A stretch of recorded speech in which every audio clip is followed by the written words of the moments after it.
Evans Kipruto Kapkea as a very young leader, and the marks that this county government of Uasin Gishu will see under your leadership. Thank you, Chair. Maybe you can, 3 questions, maybe you can answer those ones first, then I will give you an opportunity to other members. Thank you, Chair. Thank you, Deputy Speaker, for the 3 questions. I will try to answer the 3. Like on the age that I'm putting on the shoe of the Deputy Governor, I believe that if there's a seat that gives someone enough experience to serve in any opportunity, in any portfolio, is the seat of an MCA. And I understand the dynamics that is in that office of the Deputy Governor on the political dynamics. But what I know is that I will not be alone. When you are alone, that is when you cannot perform. But I'm joining a group of professionals. I know I'm joining a group of technocrats, and I'm also joining a group of leaders in the executive. And I know with consultation and teamwork, I will be able to achieve a lot, despite at this young age.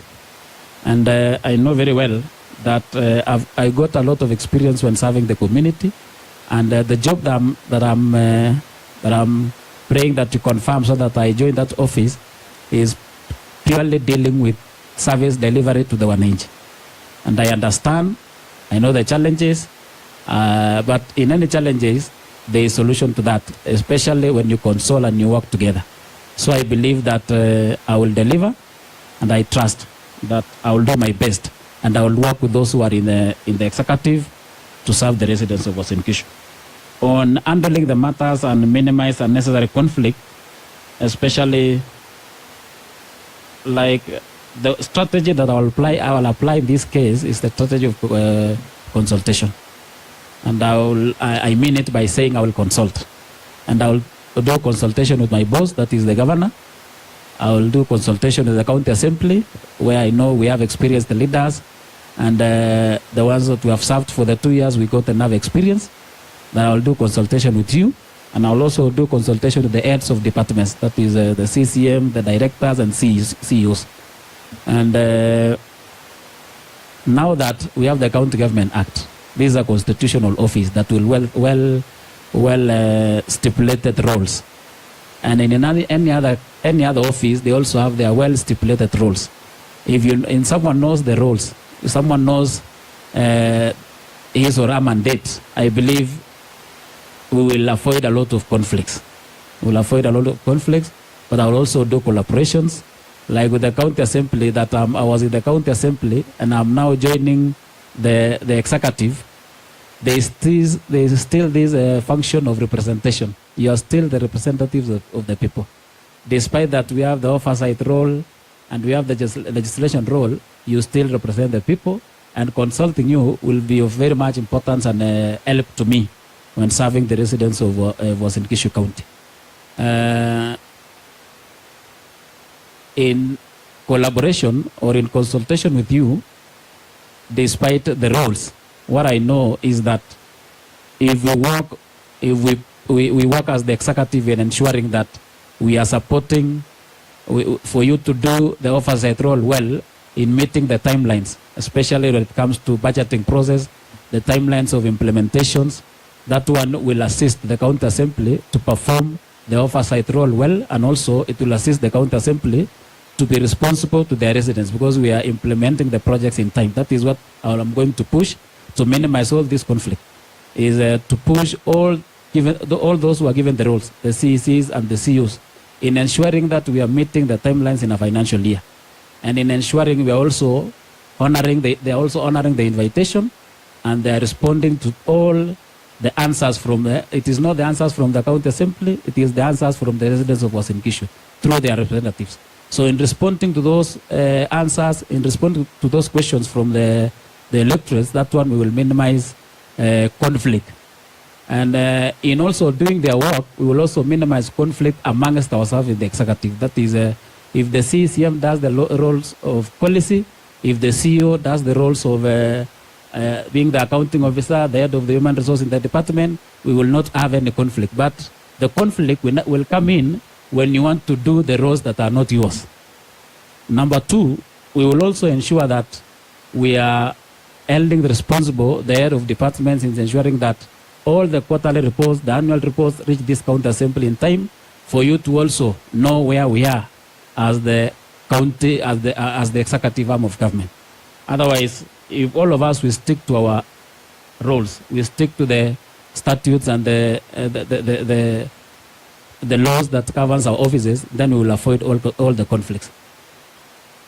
I acknowledge that the president, the current president of the Republic of Kenya, like you've said, when he was given the opportunity, he did well in agriculture, he did well in higher education.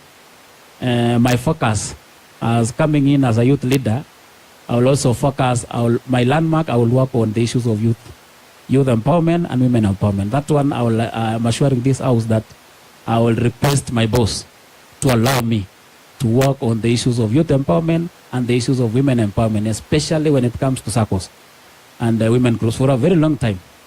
If you go to each and every ward, you will find that all our women, they have certificates in the houses. The self-help group certificate. We've requested all of them to register, and they have done so. But now when it comes to assisting them, that is where the challenge comes in. So all the legacy that you live in this world, you are working for it. So I will work for my legacy, I will work for my landmark, but I'm very particular that on the youth issues and the women issues and the cooperatives, the lines of cooperatives. Otherwise, I will not say that I will stick to youth and women and leave the rest. I will also do the rest. But my focus, now that I'm a young leader, some are calling me, sometimes they are called me Gen Z and the rest, the millennial. I will focus on that area. I will focus on that area. And immediately you confirm my nomination as the deputy governor, I'll work with the representatives of the people on how we can improve, how we can help our youth, how we can help our women. Because I understand, after finishing university, I have the certificate, it is in my file, but the first job was from the Raya, not from the government. And I know there are a lot of youth outside there who have finished university, colleges, diploma and certificates, but they have not secured any job. And it is high time as the leadership to see the way of helping them, not even if not securing for all of them, but empowering and finding a way of helping them to raise their families. Thank you, Chair.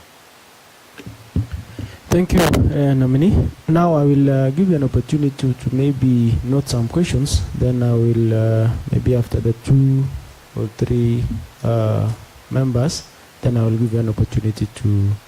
Let's start with Honorable Samoe, then we go to Honorable Muya, then we go to Honorable Gilbert. Yes. Thank you, Chair. First, congratulations, Honorable Evans Kapkea, for your nomination by His Excellency the Governor to serve in that position, which is a great privilege to all the people of Uasin Gishu, and in particular to the people of Tembelia. Number 2, Mr. Speaker, I have only 3 questions. One, I had noted the names of the nominee, but I am satisfied by the affidavit from the court for the interest of the members who don't have. You can see his ID is reading Ruto, Kipruto I mean. But when you come to certificates, it is reading Ruto. Then having seen the affidavit, I am well informed. I will not ask that question. Number 2, the issue of performance contract. If at all this assembly will approve your nomination, in national government, they do practice performance contract. Sometimes they give them 2 years, 3 years, 5 years, whichever the case. Having assumed the office, God willing, if this nomination will go through, what will you advise your boss, now the governor? Because we have 10 departments in county government with several subsections in it. Will you advise your boss to subject all the public servants so that they can improve the service delivery to the greater people of Uasin Gishu County? Number 2, and the last one, we are happy that you are among the youthful leaders in this county. And you have talked of youth and women empowerment. And you know, and by your submission earlier, you said after graduating in university, you tamak for around 2 or 3 years, and you are not available, you are not able to get the position of employment. Now that God has a favor for you, and you are going to deputize the governor, and might be, you know and you understand what transpired in Kenya 2 months ago, the rise and the uprising of the JNCs. They were looking for accountability. They were asking for transparency in jobs, in public service. What will you advise your boss now that you are in that shoes? And you remember in 2015, 2016, according to your records, you are looking for opportunity that you never got. How will you advise your boss in terms of giving fair, transparent, and accountable in public service? Thank you, Chair. Thank you, Honorable Mwe. Thank you very much, Mr. Speaker and the Chair to this session. First of all, I want to say good morning, Honorable Evans Kapkea.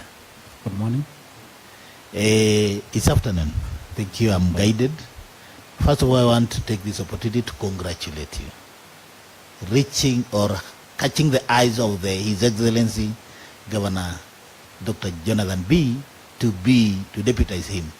It is the intervention of the Almighty God. Honorable Kapkea, remember my words when you joined this assembly. If you can vividly remember, it is coming to truth. And I want to go straight to my questions, as 4 of them. 1, Honorable Evans Kapkea, you are the elected MCA of Temberio Ward, whom you respect much, I know. And you know that currently the IEBC is not fully constituted, meaning that we are not expecting maybe by-election when you get this spot, meaning that Temberio Ward will not be having an elected MCA. What insight can you give over the same? Because I know the people of Temberio were in your heart so dearly. I know that. What can you say? 2, you are the chair in this honorable house, an able chair of the trade committee.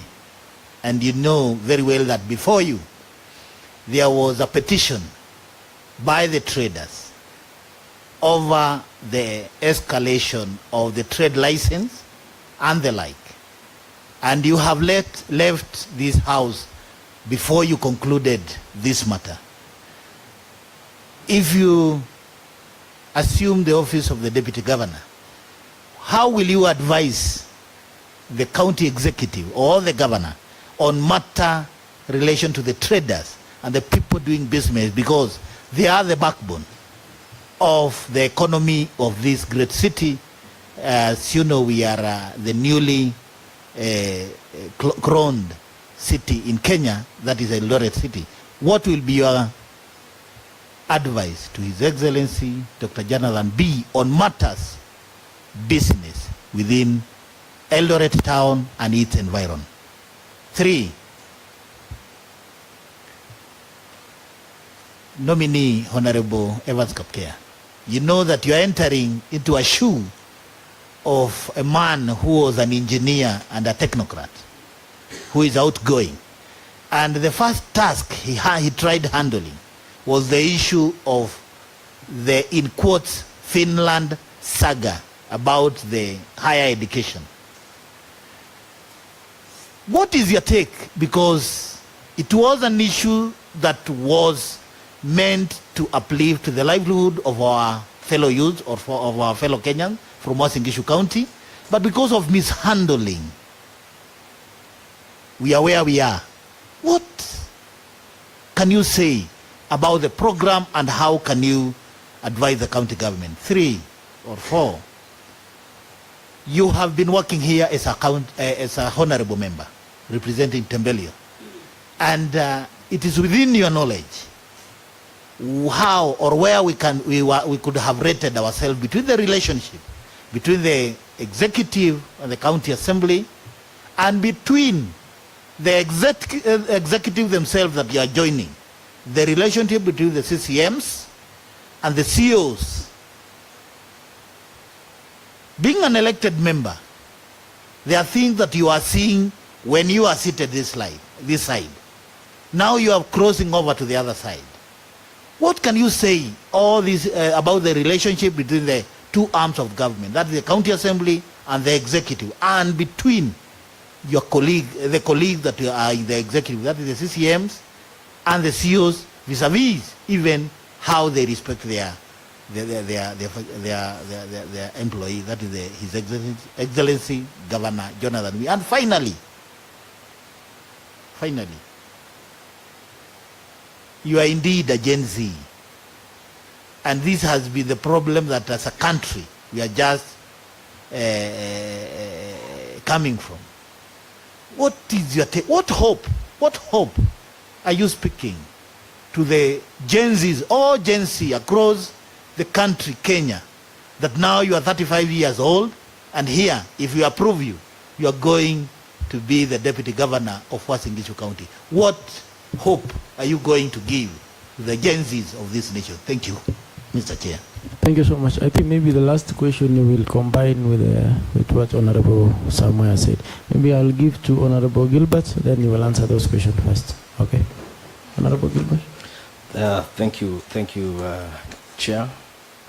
I would like also to join my colleagues for congratulating Honorable Kapkea for the appointment of being the Deputy Governor, if approved by this House. I would like to ask a question to the Honorable Nominee that we are operating in a 2010 Constitution that was passed in 2010, and it came to operational in 2013. We have functions that were devolved from the national government to the county government. I would like to know, I know that all of us, we are here as a result of the 2010 Constitution. Our nominee can tell us how many functions were devolved from the from the national government to the county government. The second one, the role of DG, as you have said, you become the principal assistant to the governor. And bearing in mind that what you are supposed to do is the assignment that the governor will assign to you. Now, you are a politician. Sometimes maybe a governor does not assign you some responsibilities. And as a politician, you may not be well to just sit around without doing some politics. How will you balance the issues of politics, public service, and national government policies and politics? As we know that we have governors who are not now stable due to the politics that comes from their deputies. Lastly, you were the chair of the Committee of Trade in this county assembly. You know the challenges that our traders were going through. You know the challenges that our hawkers were going through for the last 2 years, especially the West Market. In some point, there were shops that got banned, and up to today, nothing has been done. And you are championing on how to assist these hawkers and the traders in this county. Now, if given a chance to cross to the other side of implementers, will these hawkers and traders get that support that you are trying to issue to them. Also, we have lock-up shops that are within some streets in this town, especially this side of library and KVDA, that up to today, the funds of this county were used and the lock-up shops are not used by the traders. You have crossed to the other side of implementation. What will be your position over the same? Thank you, Chair. Thank you. Maybe I can give you opportunity to respond to those questions. Thank you, Chair. Let me appreciate the questions from the three honorable members. I'll start from honorable member from Caps House Ward, Honorable Chipulei, on the issues of performance contract. Like what I started, like I had said earlier, that my role is limited, and I stated it clearly, that I cannot appoint or nominate or dismiss. But I will give my advisory and my genuine advisory to the governor on the issues of performance contract. And it must trickle down from the national government to the county government.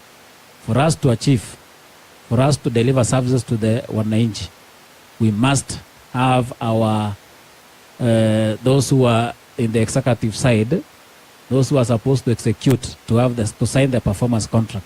And my advice will be to my governor, is now that we are halfway, the 5-year term, I prefer that we have a performance contract of 1 year. So that at least after every financial year, we will all of us gauge that we were given the responsibility as the CCM member in a department and you've not delivered on the budget, or you've not implemented any other, any program in your department, then you'll be questionable to the residents of Uasin Gishu, to the governor, and to the representatives of the people. Because we don't have a laxity, or the reason why, as the CCM member, you don't deliver, and yet in your department, you have a chief officer, you have a director, you have a deputy director. For instance, the Department of Agriculture, for example, you still have a sub-county director of agriculture, you have ward agricultural officer, like a list of almost 7 people whom you are supposed to implement only 3 programs or 5 programs, but you don't implement. So my advice, I will advise the governor to make sure that the CCM or those who are responsible in every department sign a performance contract of 1 year, so that we review.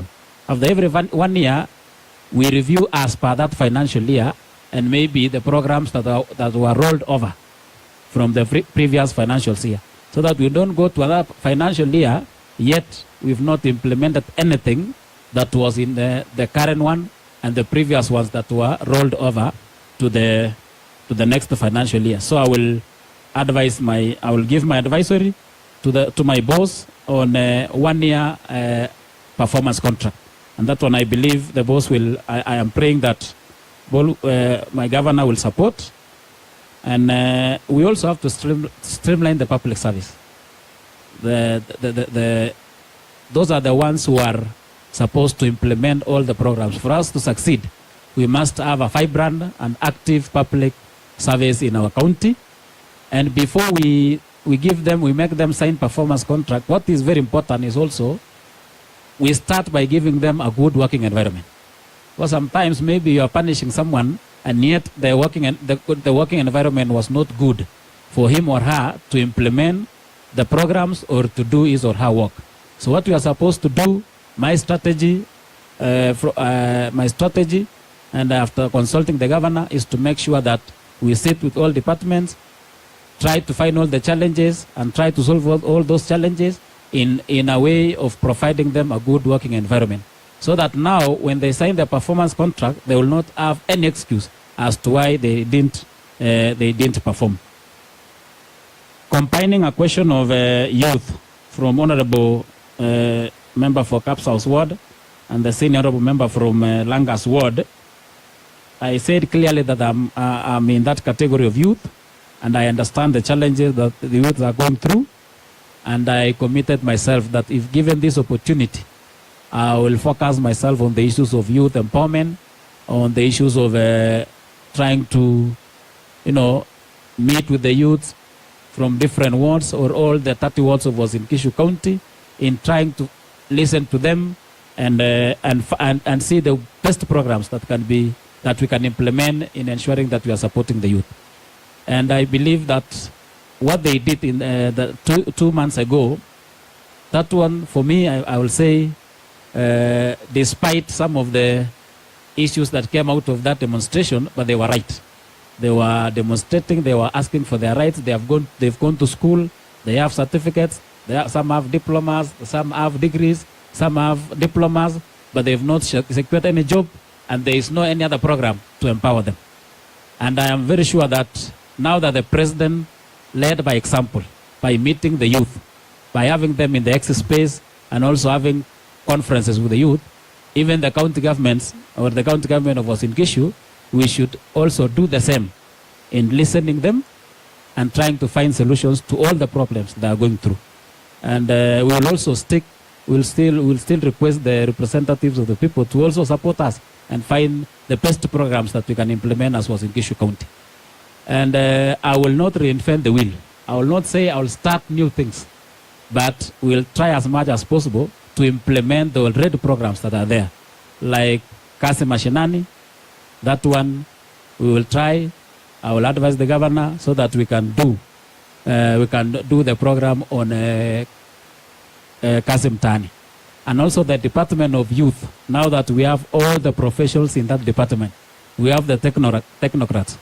I will immediately that you confirm my nomination. I will also request the governor or consult with the governor to allow me to sit with the Department of the Youth and ensure that we task them to come with good programs that will help our youth and women. Because we are focusing on the youth, but the people whom we are also supposed to focus are the women. The women are going through. They are going through a lot of the things, especially that there are a group of people that they realized that women are the vulnerable. They need money, they need loans to feed their families, and they give them loans with the highest, the loan rates, almost 20%. But as the county government, it is not good for us to leave business to the lending institutions. We can do that as the county government and come up with a good program and set aside resources that can be given to women groups with the low interest rate, and it will help them. And they will. I know women, they can do a lot. If you give a woman 10,000, that one within 3 or 5 months, or even within a year, doing paper banking, they will grow 10,000 to almost 30,000 or 40,000. So that one, I'm saying that I will consult with my governor if confirmed by this committee, and sit with the Department of Gender, Department of Youth and Youth Affairs, so that they come up with good programs that can help our youth. As the MCA of Tembelio Ward, I know the IBC is not there, and I respect. Maybe, I think Honorable Samuel also mentioned about the issue of the agencies who are talking about the transparency and accountability both in the county government level and the national level. Maybe you can say something on that one. If confirmed, what are you doing as a deputy governor on the issues that Gen Z talk about, on the issues of accountability and transparency, especially maybe the workforce, the employees, and anything else that pertains to the county government? Thank you. On the issues of transparency, I know that all of us, we are aware that the Gen Zs did a very serious demonstration with very serious demands, that all of us as leaders, we are aware of those demands. And I also believe that all the leaders, you cannot do anything without involving the Gen Zs.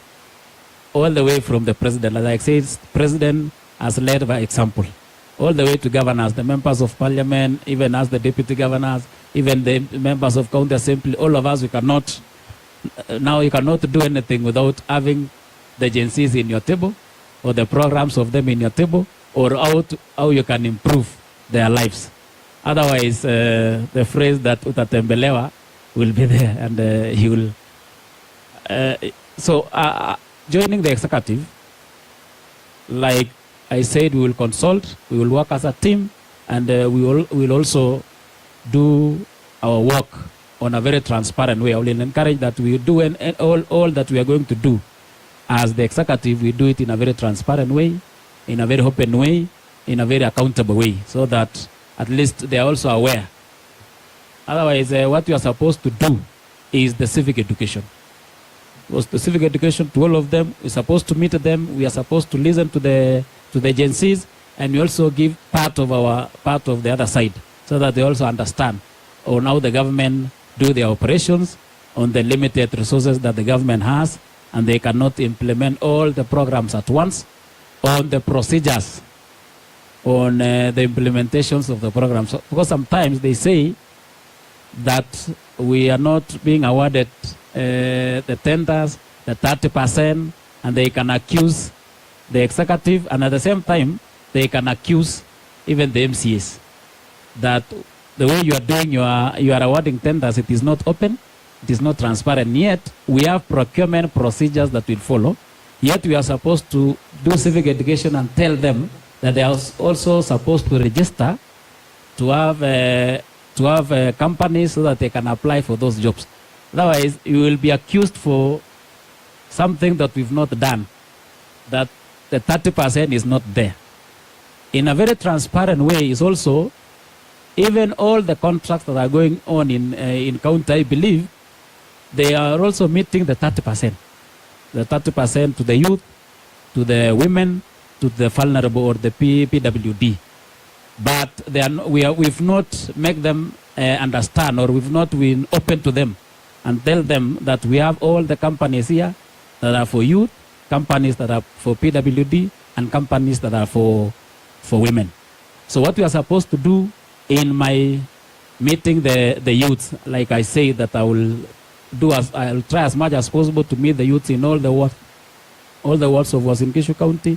Those are the things that we are supposed to do civic education. We are supposed to teach them. Otherwise, thank you. I believe I have responded to them, Chair. On being elected member of Tembelio Ward, that one I said I have a lot of honor to the residents of Tembelio. And I know that the IBC is not there. And I pray that the national government, through the office of the president, constitute the IBC as soon as possible.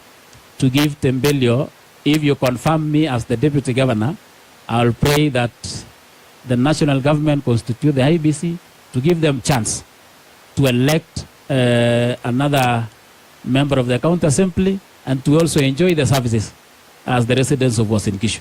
Otherwise, for now, I will for the respect that I have for the people of Tembelio, I'm assuring them that they will not be. I will still support the ward. There will not be that vacuum in the leadership of Tembelio ward, despite serving as the deputy governor. I'm the deputy governor of all I will be the deputy governor of all the 30 wards, Tembelio being included.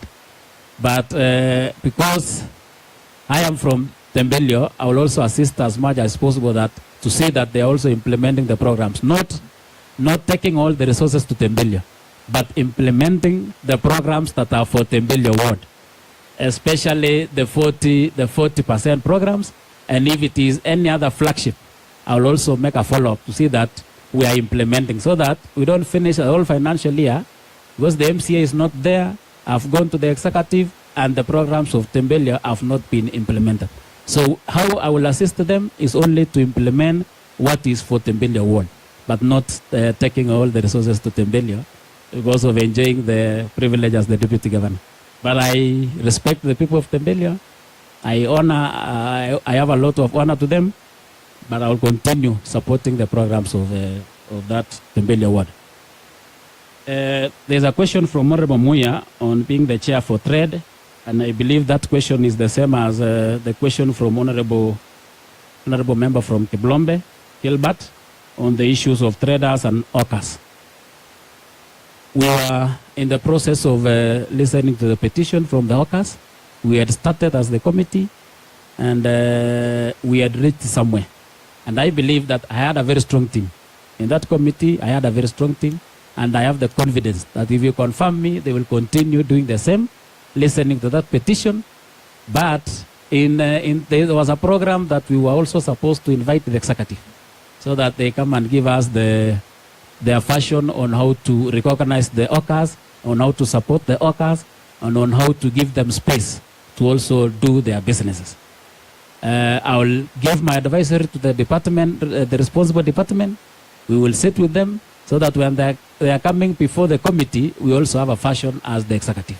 So that one, but we cannot debate and say that we don't recognize the workers. They are there. Even if we lie ourselves that we don't encourage working, the workers are there.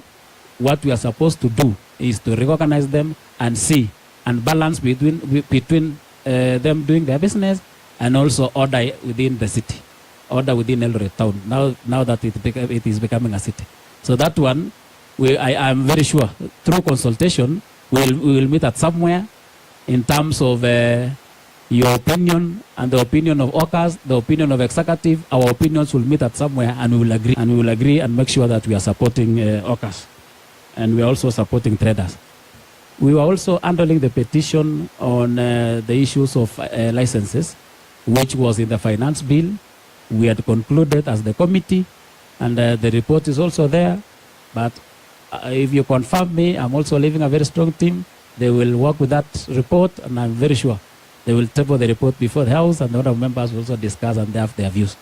Otherwise, we had acknowledged, all of us, that on the finance bill, the licenses were high. We had invited the executive. We had discussed. It was brought. Some of them were brought by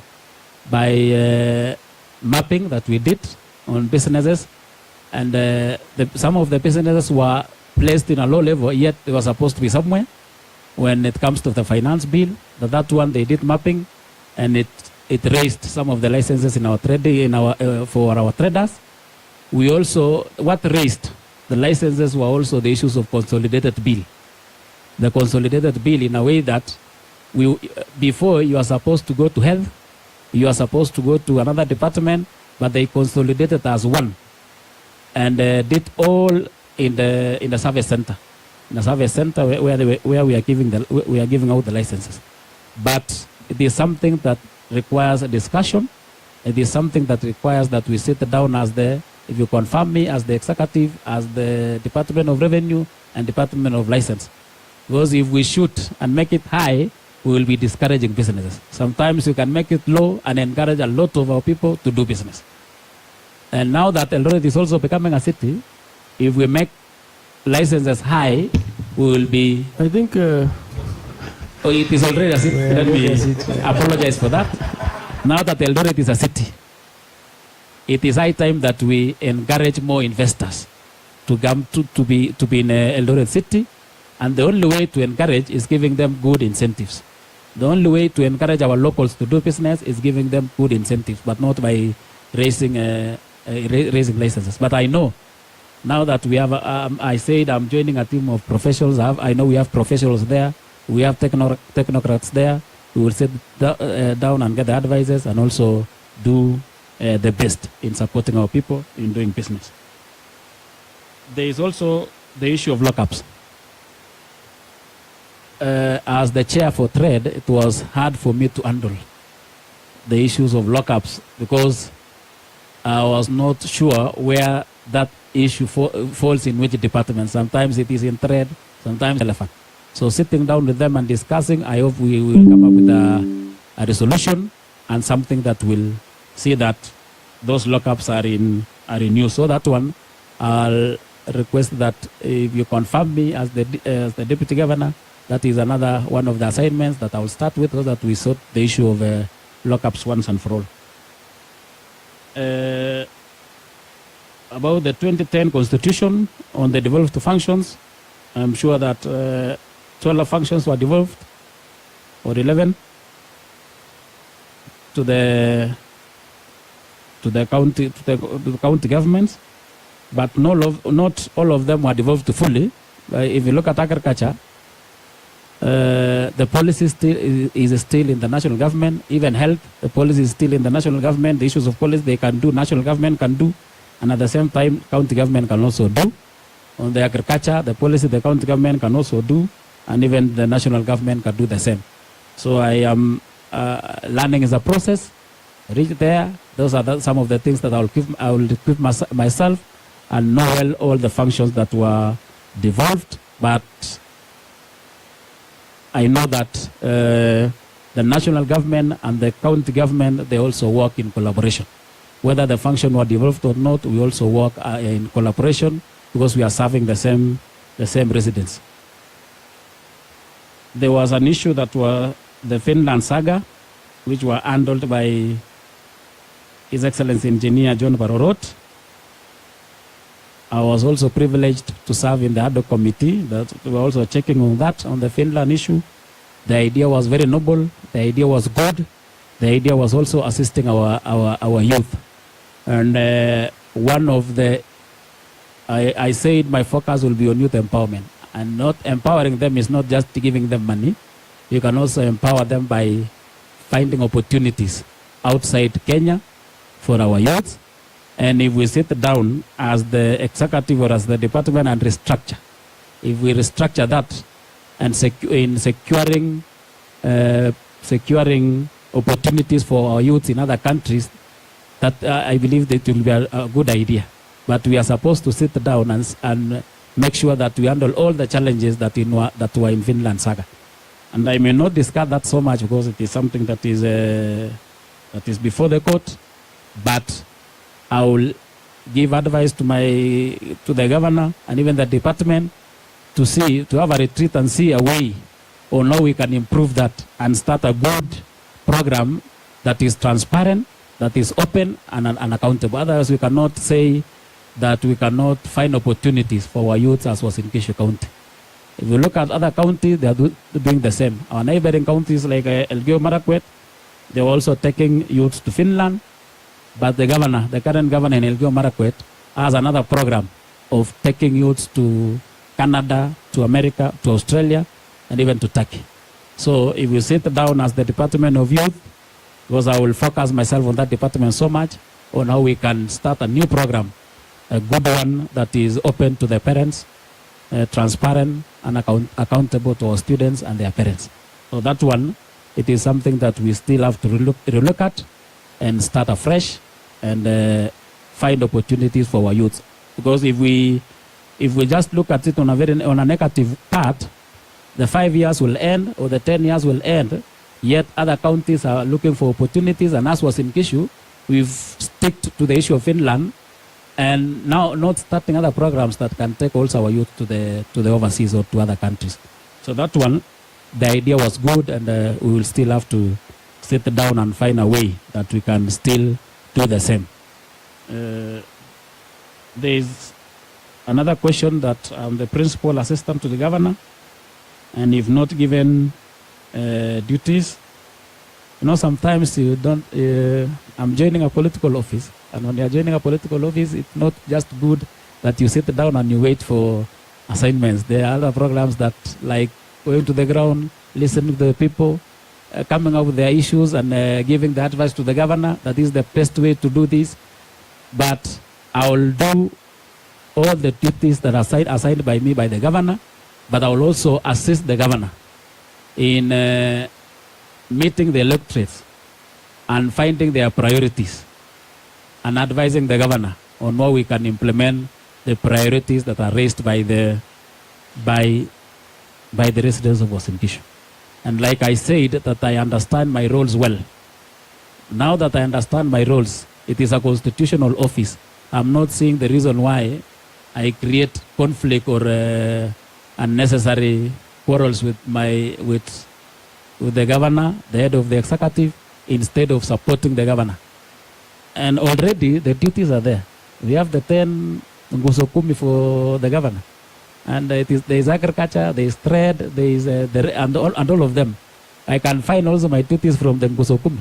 And trying to visit some cooperatives, those are some of the roles that I can do, visiting women groups, visiting the youth groups, assisting the governor in visiting the health facilities. That is after. It is good if we are doing something in an open way, in a genuine manner, and you are informing the boss or the governor that I wanted to visit maybe Kesesa County Hospital and see how the operations are there, if it is genuine, the governor will not say, no, don't go to that place.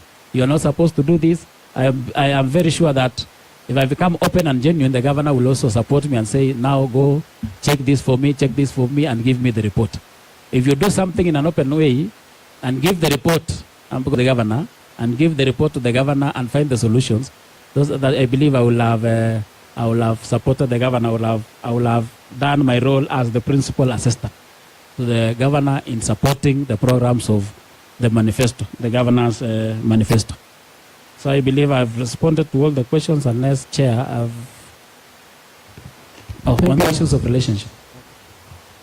To be very genuine, I believe I have the confidence that the relationship is good.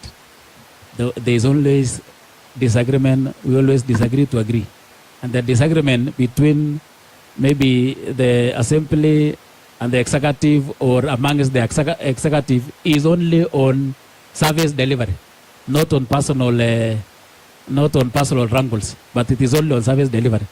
But if we all of us perform our duties, if you all of us do what you are required to do, then we will not find any conflict. And because I know, we know the roles. We all of us, we know the roles of each other, and we are also supposed not to work independently. We are supposed to work together. I said the role of the county assembly, as all of us we know, it is in public domain, that it is oversight, it is legislation, and it is representation. So we cannot say that we cannot consult the county assembly, and yet we have that component of representation. They have the issues of the people in their heart. So the only, we are supposed to consult that we work on the priorities of the residents. Otherwise, if we say that the roles of the county assembly, they are the three, or maybe the fourth one for appropriation. The roles of the executive is to implement.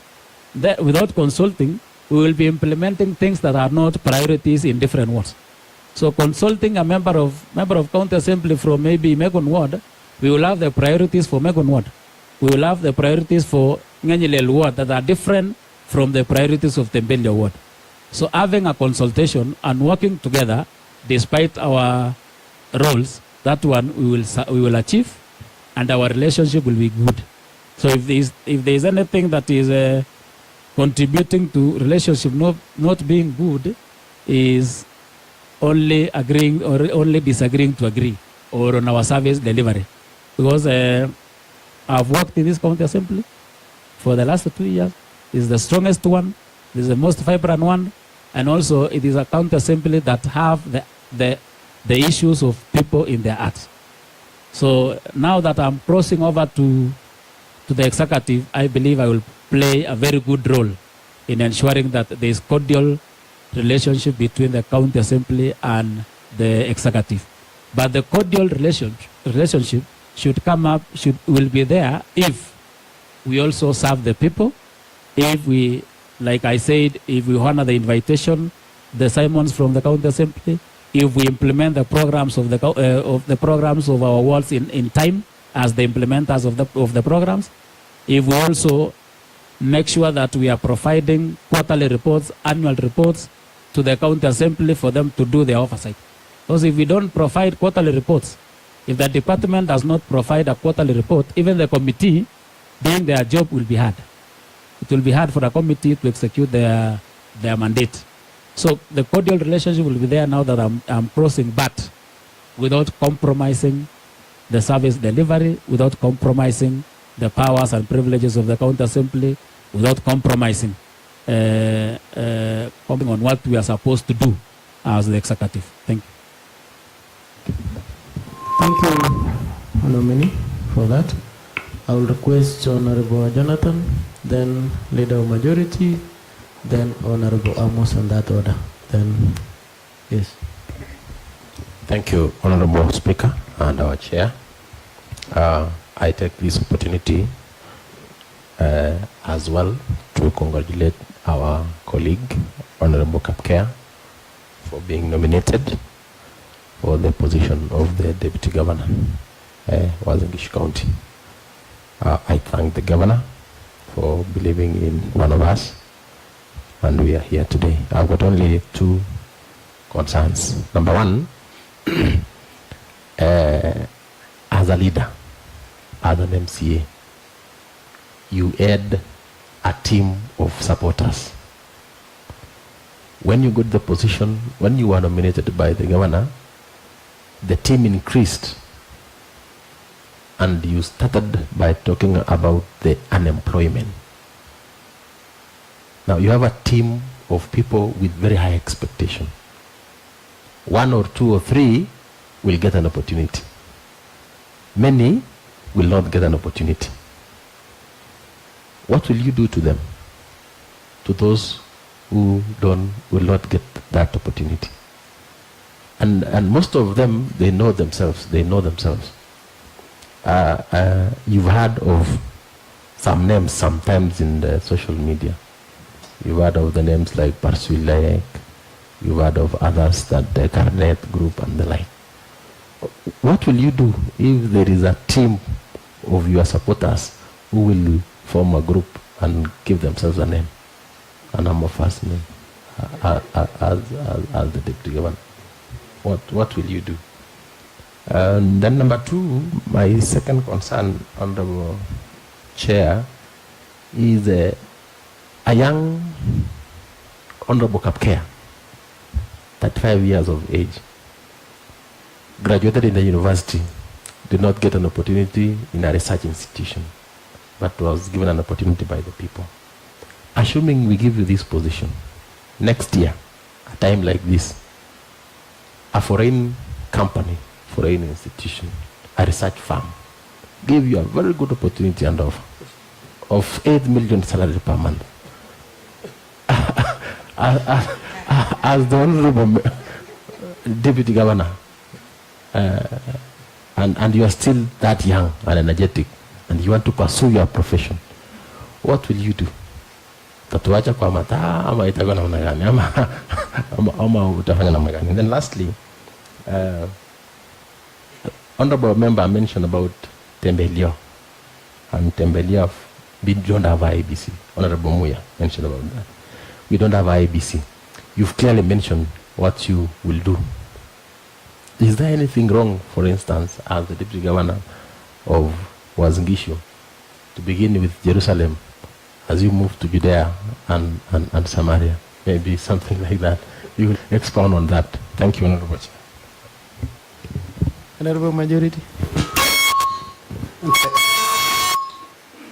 Thank you.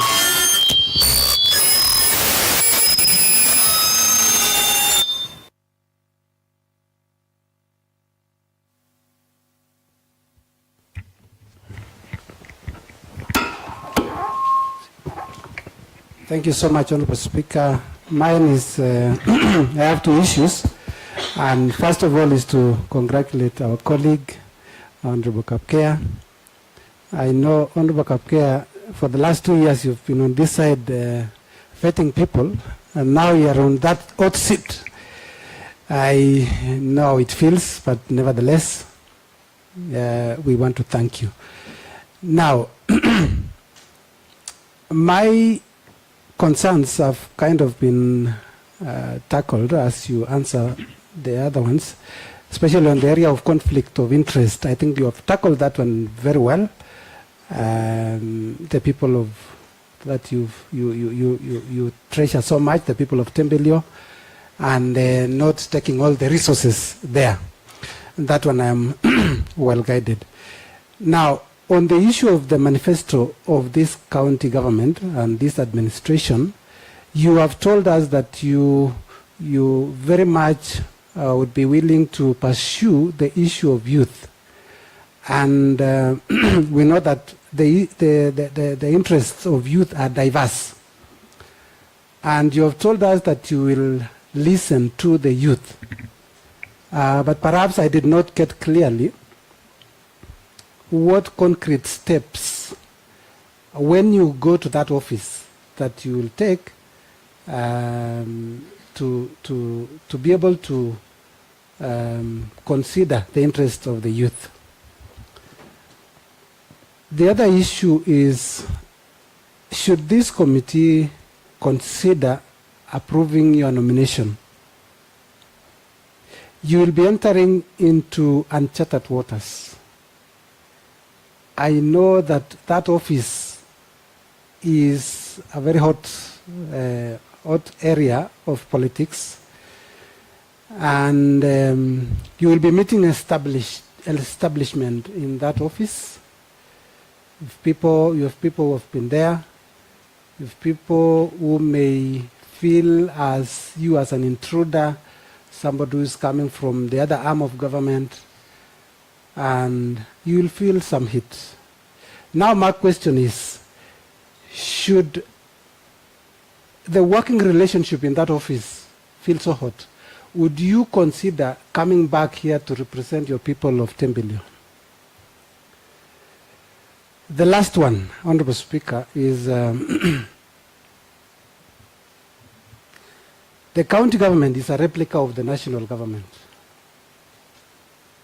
And we know that your counterpart in the national government is the deputy president. The deputy president currently is the chair of IBEC, and that is the Intergovernmental Budget and Economic Council. As deputy governors, you do not have definite work to do. You have told us that you will be you are deputizing the governor in every functions that he has.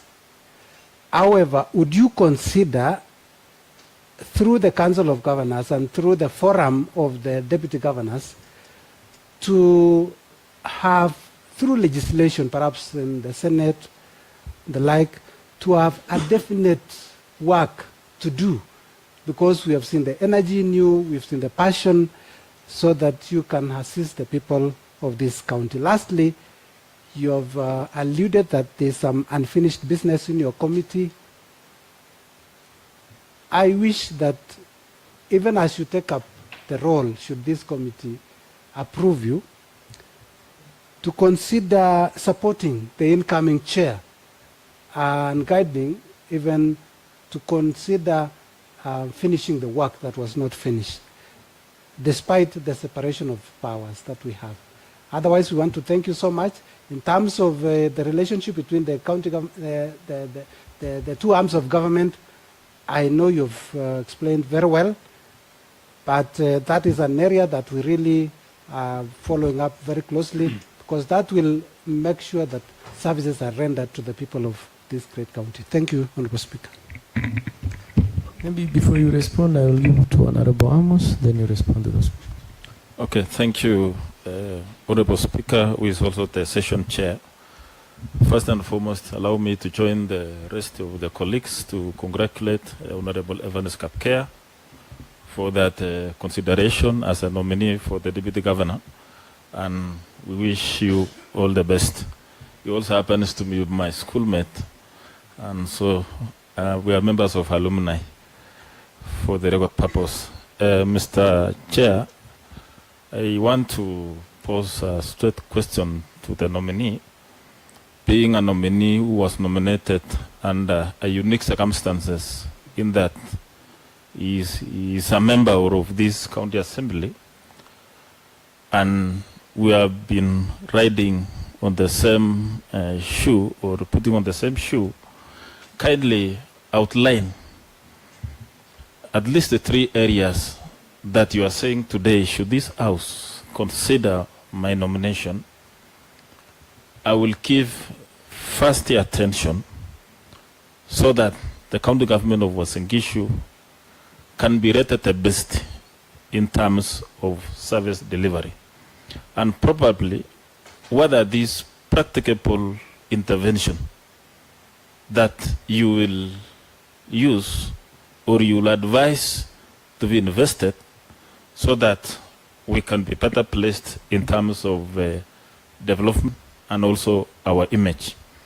And lastly, you are aware that normally members of county assembly and executive always have divergent views, opinions, approaches on a number of issues that you know very well.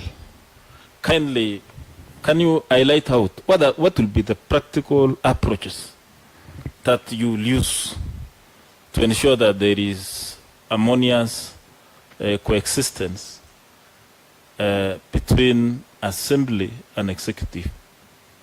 Because the reason why I'm asking that is that you are one of us, and I still believe you are one of us. At least you understand each and every member. And we have a bit of worry that you might invest other projects that might not work well with with honorable members, that you know how HAMUS can be handled and ensure divide and rule. Kindly, can you outline out how will you approach the issues of solving the conflicts? Because conflicts will be there. So I think those are the few questions that I have for the nominee. Thank you, Chair. Thank you. You can respond to those 3 questions from 3 members. Thank you, Chair. And I'll start by responding to questions from Honorable Jonathan Ngetich, my neighbor, that is neighbor to Tembelia Ward. And I'll start with the first question on the team of supporters, maybe considering starting another group with a name that will work for the office of the Deputy Governor. And first, I will acknowledge that I have supporters, and maybe also after being nominated as Deputy Governor, the list of supporters have increased. I had supporters from Tembelia Ward only, but as we speak, I've put another list of supporters from different wards, even to wards from Tarbo, Soi, Kapseret, Keses, and the rest. And I acknowledge that. And it is good when you are dealing with politics, you have supporters, because that is what brought me to the office of the Member of County Assembly. But meeting them and being sincere and being very open on the operations of the government or the opportunities that are there. Maybe it is only 2 positions, and we have a list of 100 supporters, all of them wanting that position. But if you have 2 positions and you have 100 supporters and tell them that I have only 2 positions, let us agree. I believe they will not. Some may not agree with me, but a number of them will understand. So that the only way is to be sincere to them, and also the only way is to inform them on how the government or how we do the operations of the government. And finally, in maintaining that touch between me and the supporters and those who will be still joining me in supporting. And I believe the highest percentage of them, they were genuine supporters. They were supporting me without any demand. But in going forward, they also support you, and sometimes you also have to support them in achieving, not by using government money, not by using forcing the opportunities for them, but on even talking to them and having a way forward on supporting them. Otherwise, they are, despite being my supporters, they're also my brothers and sisters. They need support from me. They need advice and the rest. But I know I'm joining a political office, and I know the political dynamics in that office. And there are some of the things that I am being sincere that I will do my best to see that I don't fall in that trap of having what I've also been in Uasin Gishu County, and I've adding all those that you've said, even the names and the rest. And I know it has impacted negatively on service delivery. And joining the office, I will also try as much as possible to balance and see that those politics are not in that office. On passion, I had passion for leadership. And like I explained on my introduction, that I've been serving the humanity for a very long time. The reason why I considered taking this position, the Deputy Governor, is because I have that passion for leadership, and I'll still be practicing leadership. It's only that it is increasing. It is now not Tembelia Ward only. It is becoming 30 wards, and even to the extent of to the Republic of Kenya, because we are serving also the country. And that is the reason why I decided to take the position, because of the passion for leadership, and I'm still providing leadership. But in case another opportunity comes in, maybe after, but not for now, because I wanted to also exercise my passion for leadership, like I've done for the MCA seat, to also try and show my leadership, grow my leadership in the position of the deputy governor. It is not wrong for me to start with Tembele Ward or to serve the people of Tembele Ward, because that is where I come from. But the law does not allow me. The law will not allow me because the law is very clear.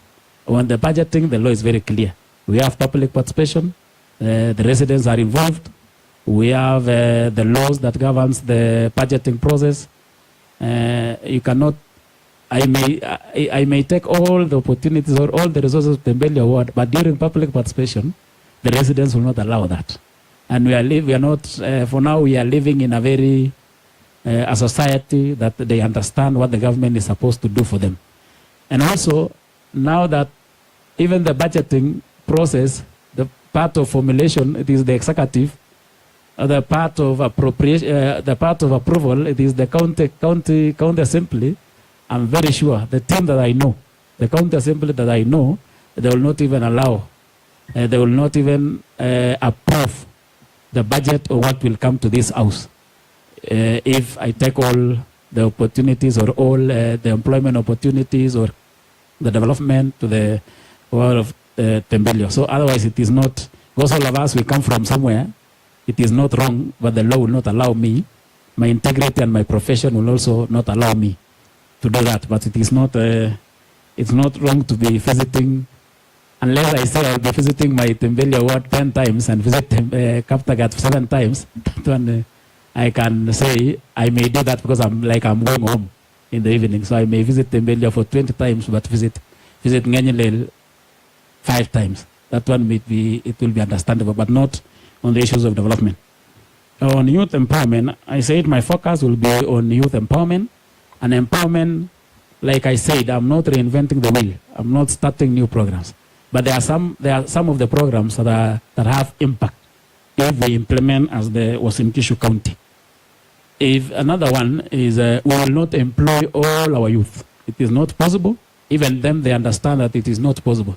But if we do like something like civic education and encourage our youth to join businesses and support them in giving some money and requesting the governor, if you approve my nomination, that we allocate some money for youth empowerment for those who want to join the businesses, even if it is small amount, that is the startups, for them to join businesses. Some of them, we are also supposed to encourage them that now the main economic activity for the residents of Uasin Gishu is farming. If we can do agribusiness. But if we do agribusiness, is to encourage our youths to participate in joining agribusiness. The agribusiness that we are doing in Uasin Gishu, they're only being done by the 40 years and above guys, but the 35 years and below, they don't. They are not in business. They are not in agribusinesses. They are not in fish farming. They are not in dairy farming. They are not in value addition crops like coffee. But we'll do as much as possible to encourage them to do the same. Another program, maybe, like I said, I will also encourage the county government to consider starting a program of Kasi Mtaani, and at least they will find something per month. And if that is another way of maybe giving them money through Kasi Mtaani and also encouraging them to do savings, then after that, after 1 year doing Kasi Mtaani for 1 year, they can now consider starting businesses or doing agriculture or small scale agriculture for business purposes. There is also an issue of, there are also policies from the national government, like on online jobs on digital platforms. There are issues from national government that they are now finding opportunities for youths through National Employment Authority. We are supposed also to do as much as possible to make sure that those information reach our youths in our different wards. So any good programs from the national policies, some of our youths, they are not aware of those policies. If you can ask even now, maybe some are not aware that there are opportunities from the national government in German or in other countries. So if we visit them, talk to them, share the opportunities to them, that is another way of empowering them and pushing them to to take those opportunities. And also, if we consider digital platform as there was in Gishu County and have maybe maybe 4 or 5 ICT centers, they will also do online jobs. Like in my ward, we had a youth empowerment center that has been there since 2010. But this year, the national government decided to equip that youth empowerment center. It is now working. Youth can do their online jobs, and it is real. I realized immediately it started in my ward. In fact, it is in my neighborhood, and it is encouraging. A lot of youth are now in doing online jobs, using the cyber to locate some of the opportunities for national, and it is helping. So if we consider, as was in Gishu County, to support the national policies and also have our own, in having one ICT center in every ward, it will take time, but if we start implementing, it will assist. We also understand that Eldoret is known as the home of champions, the athletes and the rest, but as the county government, they've not done a lot in ensuring they tap those talents, they support the upcoming athletes, and it is a city for champions. So it is also high time that I said we sit with the Department of the Youth and find programs that can support the talents, programs that can, otherwise the governor has done a lot when it comes to Governor's Cup. It is there, it is working. When it comes to CCBO, cultural activities, which is empowering our women, Governor's Cup is also empowering our youths. But another way that we are supposed to also consider is considering coming up with a marathon that will be for specifically was in Gishu County. That one will support our athletes and giving them good opportunity to show their talents. There is also the dynamics, the political dynamics in the office of the deputy governor, the politics in that office. Sometimes the heat may be very high, and from the leader of majority, you've asked the question of, in case that heat is high, will you consider coming back and serve the residents as the MCA for Tembelia Ward? That one, I'm very sure that even the residents of Tembelia Ward will not allow me. Because what they are telling me is this is now an opportunity to grow and go for big things, not coming back and give opportunity to youth, women, and the rest to also showcase their leadership opportunities. So going back because of the heat or not managing the temperatures in that office, I will also be doing a lot of harm to myself because they will not even allow me. They were congratulating me. They said we are supporting you, but we are now expecting that you grow from the deputy governor and go for other big positions so that you continue serving us. So that one, I believe, I will not consider. On unfinished businesses in trade committee, like I said, I had a strong team. I believe they will have a strong chair for that committee, and they will consider prosecuting all the issues that we had, the petitions, the motions, the reports, but I will continue supporting them. And the way to support them is supporting them from the executive, supporting them in implementing those programs, supporting them in also finding ways of helping workers, recognizing them, giving them good working environment. So I will still support the programs that we had in our committee, but now from the executive arm of the government. On outlining 3 areas of, if confirmed, that I will work on from Honorable Hamos. I don't know if I got that question well, but I had said earlier that my focus will be on youth and women empowerment, and also working closely with the Department of Youth in finding programs that are of value. But sometimes you can start a program that will not add value. Sometimes you can start a program that cannot even have impact the impact will go to only 10 youths instead of 100 youths. So I will, my focus through the advice from the governor or through consultation with the governor to really work closely with the Department of Youth and Sports to find programs that are good. And also now that we know the economic I'm also aware of the economic activity. The main economic activity for the residents of Uasin Gishu is agriculture. Even in Ngusokumi, agriculture is number one. So the department that is supposed to be very vibrant, the department is supposed to be working day and night, is the Department of Agriculture. And coming up with programs that are supporting the farmers. Programs that will support farmers, programs that will, make farmers get minimum returns. And the governor has done a lot in the Department of Agriculture, like even the issues of supporting livestock sector in terms of dips and the rest. That one is improving the milk production, and the department is supposed to still do more. That is what we are supposed to sit down and discuss. Do more on improving milk production in our farmers, and also in supporting diversification. We acknowledge that our farmers, it took some time for them to agree with us on the issues of doing diversification.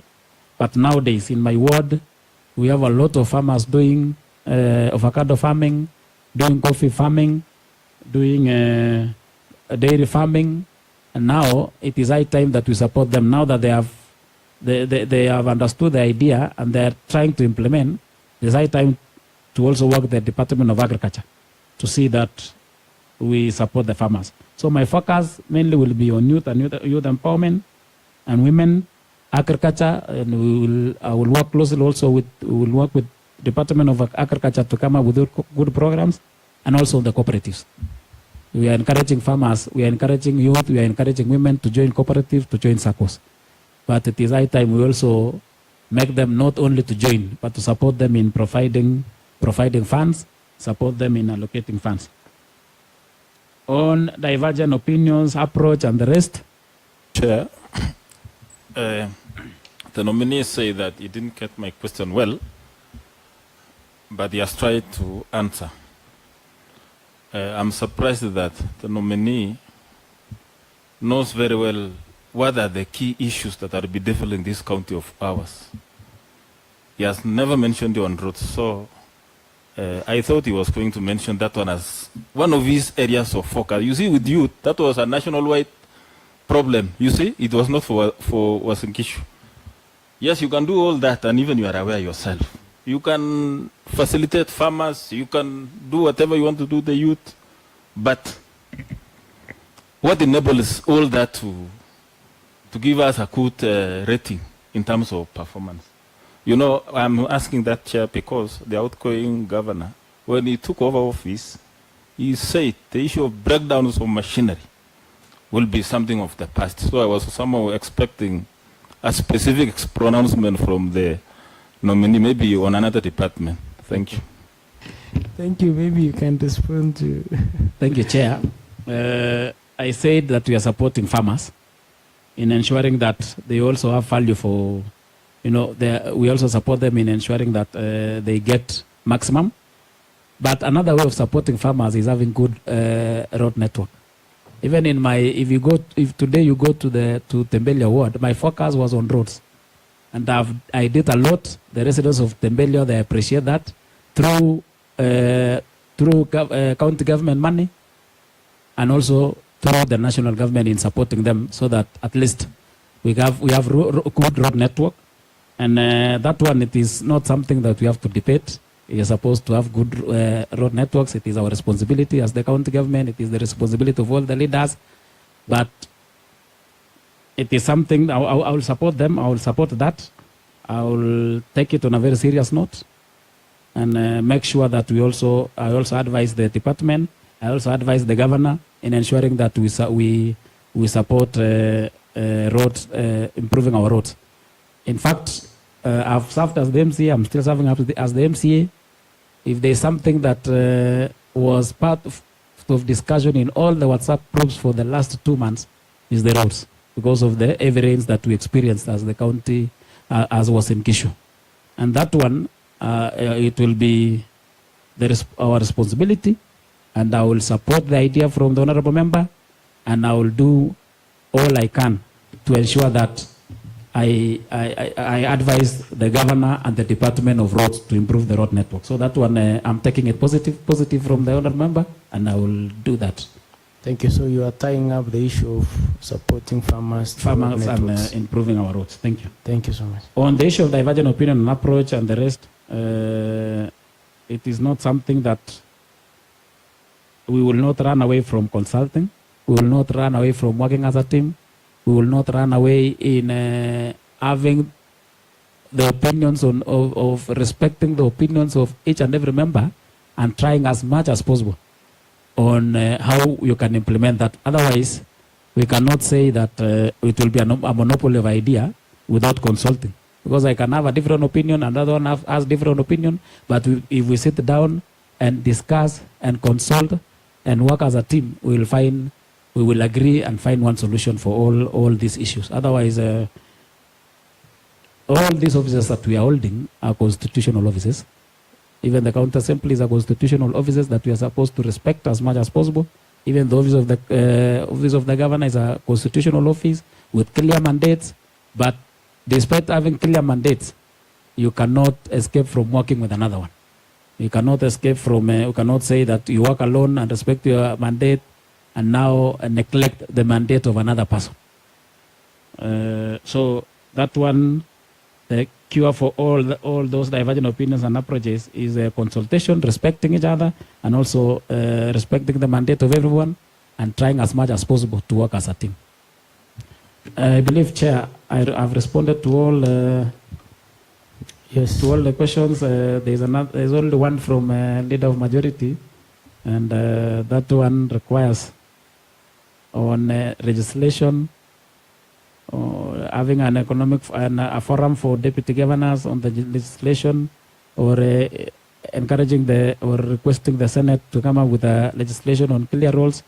The roles are very clear. It is there in the County Government Act. If there is any amendment, so I will not come up with amendment as alone. But that one requires time. If it will be that caucus for deputy governors where we sit down and discuss as a team. If you consider confirming my nomination. Thank you, Chair. Thank you. I think I will have last round of the members of the appointment. Then I will give to other honorable members. I'll give to Honorable Nathan, then to Honorable David Keitany, then to Mercy Chepkurui, and then we will have finished the lap of the appointment members. Then I will be open to other honorable members. So, Honorable Nathan. Thank you, Chair. I also take this opportunity to congratulate Honorable Kapkea for your appointment. My question, Chair, is we have seen there has been wrangles between the offices of the governor and the deputy governor in various counties in our country. For instance, in last term, we saw in Nairobi, one Polycarp Ikade resigned as the DG. Chair, I would like to ask from your views, Honorable DG nominee, what might be the cause of these wrangles, and what will you do to address such a matter if it arises? Number two, we have had also challenges in terms of the youths with these overseas agencies. We have had the residents of Uasin Gishu, they have been suffering, apart from the Finland Saka and the First Choice. There are still some other agencies that they are taking money from our residents, and our youths are so disparate. How will you address this issue when you assume office? And lastly, how do you intend to balance politics, public service, and national government policies and politics? Thank you, Chair. Thank you, Honorable David Keitany.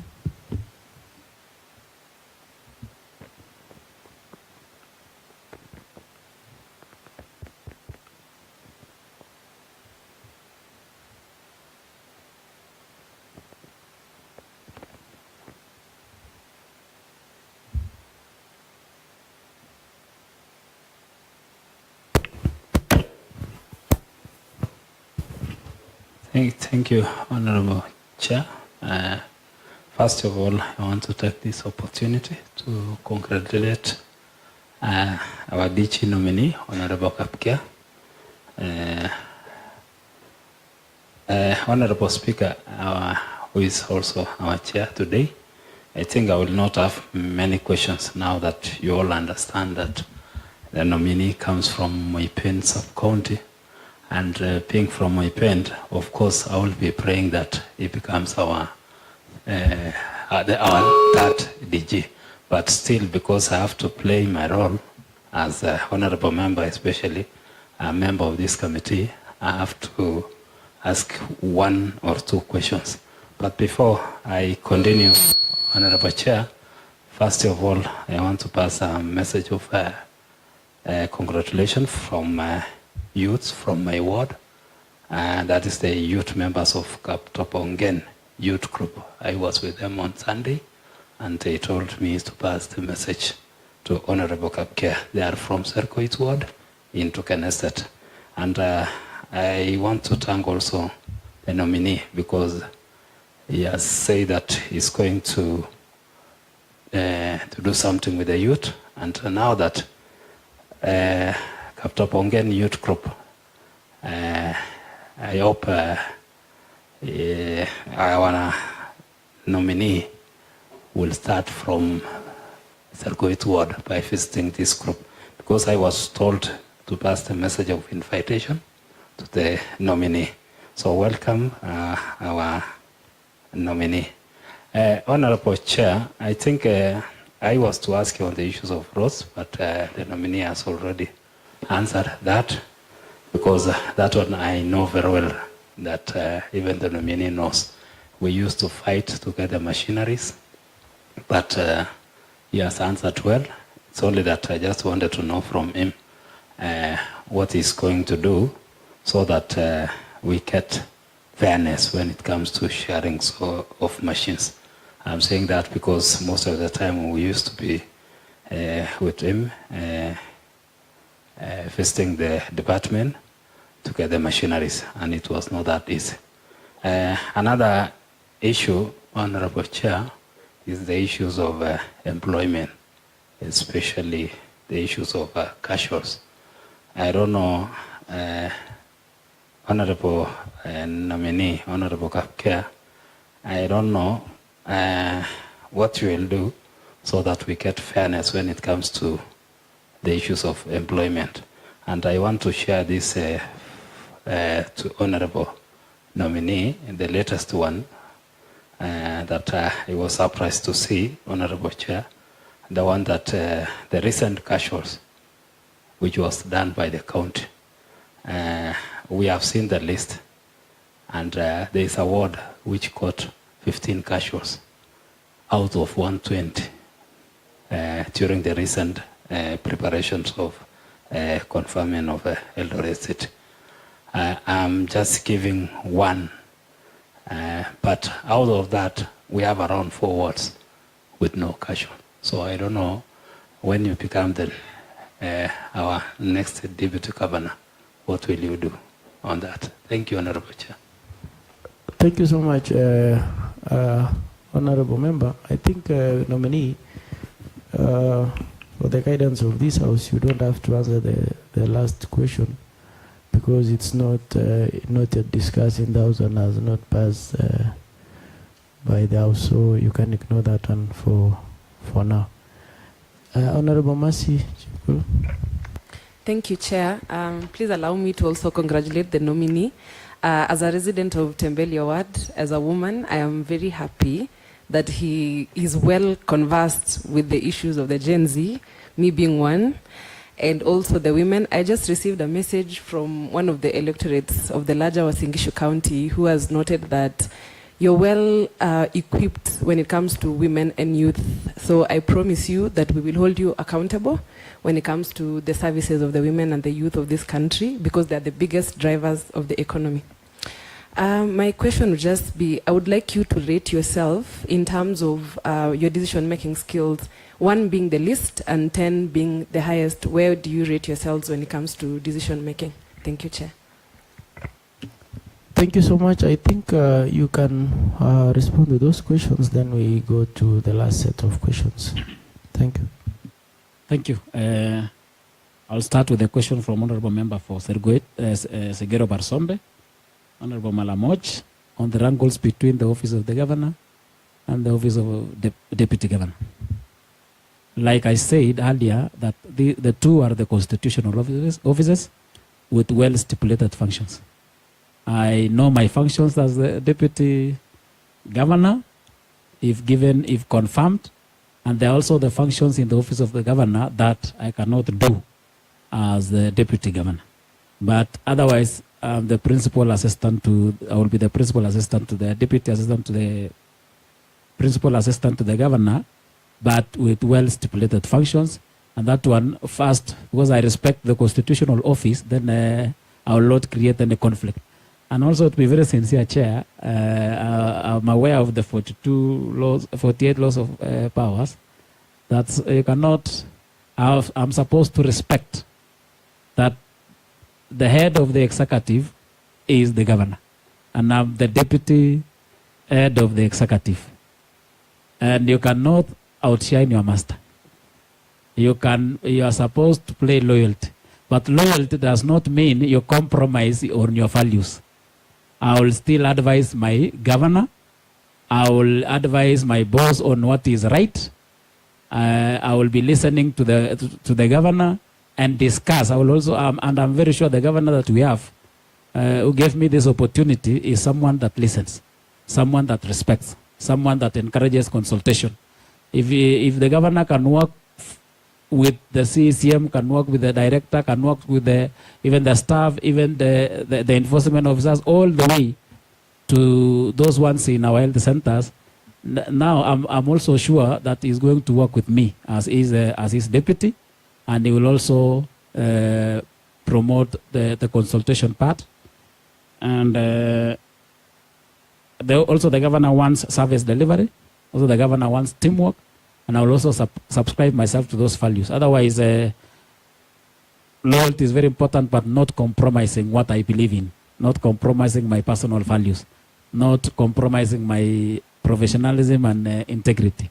And I will be advising the governor in most of the time that I find that. But what is very important is supporting the governor in service delivery and in working for the residents of Uasin Gishu County, and in also achieving the Nguso Kumi manifesto of the governor.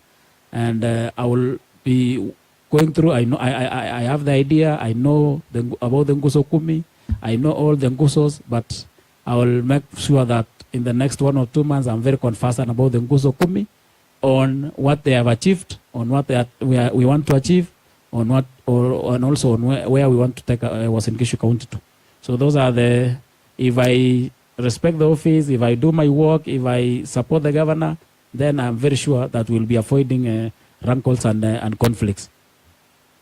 I'm aware of what is going on in Uasin Gishu, especially on the issues of offices, on the issues of conning parents, that there's a group that wants to take the children to outside, maybe to Canada and the rest. And I'm also aware, because I'm a leader in Uasin Gishu County, on what is going on in Uasin Gishu, especially on the issues of conning people money. I'm also aware of the crackdown that is going on in Uasin Gishu County, and the culprits have been some of the culprits have been found, and the crackdown, I know it is still going on, and that one will be working closely with the security agencies in Eldoret, in Uasin Gishu, and also working closely with all the other agencies in the national government in ensuring that we fight the issue of conmanship in Eldoret town and on targeting the youths and their parents. And that one, if we work as a team, if the Department of Giving Out Licenses, the Department of License, ensure that before they give license to all these agencies, they ensure to know specifically what they are doing, and whether if they have the license from National Employment Authority. That one will avoid all the issues. Otherwise, we'll also have to tell our people. We'll also have to do civic education. In our barasas, in our one-to-one with the residents, we're also supposed to teach to do civic education to our residents that there is a group of people that are that are coming to Eldoret town. They have known that in Eldoret, our parents, they have that passion of taking students to outside Kenya, Australia, and Canada, and that is what is encouraging them to come to Eldoret and siphon money from them, because they know our parents, they have that urge and they have that passion of, finding the best for their children. But there's a group of people who is looking at it in another different perception. So that one, we will work as a team, as the executive and the national government agencies, to make sure that we fight what is going on in Eldoret town. On youth groups, on Honorable David Shah, I'm receiving the congratulatory messages from the group, and I do appreciate. And now that they're also residents of Uasin Gishu County, they also deserve the services. I will also consider visiting that group, whether being the first one or the second or the third, but I will consider visiting them because they are residents of Uasin Gishu. They deserve the services, and it is also one of my focus to know all these groups, the activity that they are doing, on how, and also on how we can support them. On the issues of sharing of machines, I've been serving in this house. I have known all the challenges, and my agenda, my strategy will also sitting with the Department of Roads, visiting the yard where we have the machineries, identifying and knowing the machines that they are working and the machines that they don't work, and also knowing on how they are doing their sharing of machines, and advising the governor on things that we are supposed to implement as the executive to ensure that we have equitable sharing of these resources, whether machines for roads and machines for water, and any other machine that we have as was in Gishu County. So that one, I will sit, if you confirm me, I'll sit first with governor, discuss with governor on the issues of machineries, on the issues of roads, on the priorities, that we must consider roads as priorities, and now request to sit with the Department of Roads and report back to the governor, and now we can chart the way forward with the governor on how we are going to improve that. Thank you, Chair, for protecting me on responding to that question of casuals, because I was not aware, and I thank you for that. But on employment fairness, that one is also something that is very important that we are supposed to consider. And employment is being done by the public service, with also our advice, but purely it is done by the public service. But also the ball stops at the county assembly as the oversight arm of government. The people who are supposed to ensure that the county government is working, or the county executive is working, there is fairness in employment, there is fairness in sharing of machines, there is fairness in resource allocation, is the county assembly. And I trust the county assembly, and I know it is a very strong one. And with the resolutions from the county assembly, what I can support the county assembly is by ensuring that the executive implements the resolutions of the county assembly. Thank you. Honorable Mercy, who is also the resident of Tembelia Ward, rating myself on decision making, I'll say I'll rate myself at 8. But the remaining 2 is the consultation part. Thank you. Thank you so much, the members of the appointment committee. I will just let me give an opportunity to other members, but let's stick to one question each, because we have a lot of honorable members. I will start with Honorable Natui, then I will go to Honorable Regina, then I will come to this side, Honorable Rende, the 3 of them first. Each of you to give one each. I'm sorry for, Honorable Natui has been raising his hand, I know. And I had put across that until we finish the appointment members, then I will give you an opportunity to ask some questions. So you can continue, Honorable Natui.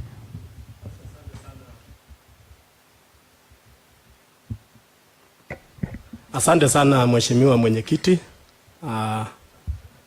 Kwanza nataka niseme nashukuru sana kwa mteule gavana wetu ambaye ni mheshimiwa Kapkea. Mteule naibu gavana wetu. Naomba radhi. Kwa ajili ya nafasi ambayo umeweza kupata ili uweze kutufanyia kazi kama wakaaji wa jimbo la Uasin Gishu. Swali langu la kwanza ni kuwa, je, ulikuwa umejua utateuliwa? Wakati ambapo aliyekuwa naibu gavana mheshimiwa Parurut alipo pata nafasi nyingine na kuondoka. Swali la pili ni je, ni kwa nini ulikubali kuwa naibu gavana wa jimbo letu la Uasin Gishu? Swali ya tatu pia ni je, kwa sababu ile wakati ulipopata nafasi ya kuwa mwakilishi wadi wa Tembelio ulikula kiapo na kuambia wanatembeleo ya kwamba wewe utawafanyia kazi, utawakilisha na utawakilisha wao kwa vyovyote. Na kwa sasa wewe sasa umeweza kupata nafasi ya kuwa naibu gavana na umewajibikia, na kuna manifesto ambao ulikuwa umewaambia ya kwamba utawatekelezea hii na hii na hii na hii. Je, haitaonekana kama umefanya usaliti? Kwa sababu ile wakati haukuomba kuwa naibu wa gavana, lakini ulikuwa umeomba kuwa mwakilishi wadi. Alafu baadaye sasa umekubali kuwa naibu gavana. Swali nyingine nikimalizia. Honorable Natu, nilikuwa nimesema uliza swali moja tu. Lakini maybe you can. Lakini nafikiria ambaye nauliza yote haijaulizwa. Kwa sababu sijarudia. Aendelee. Kwa sababu na mheshimu mwenyekiti, wacha nimalizie hapo. Honorable Regina.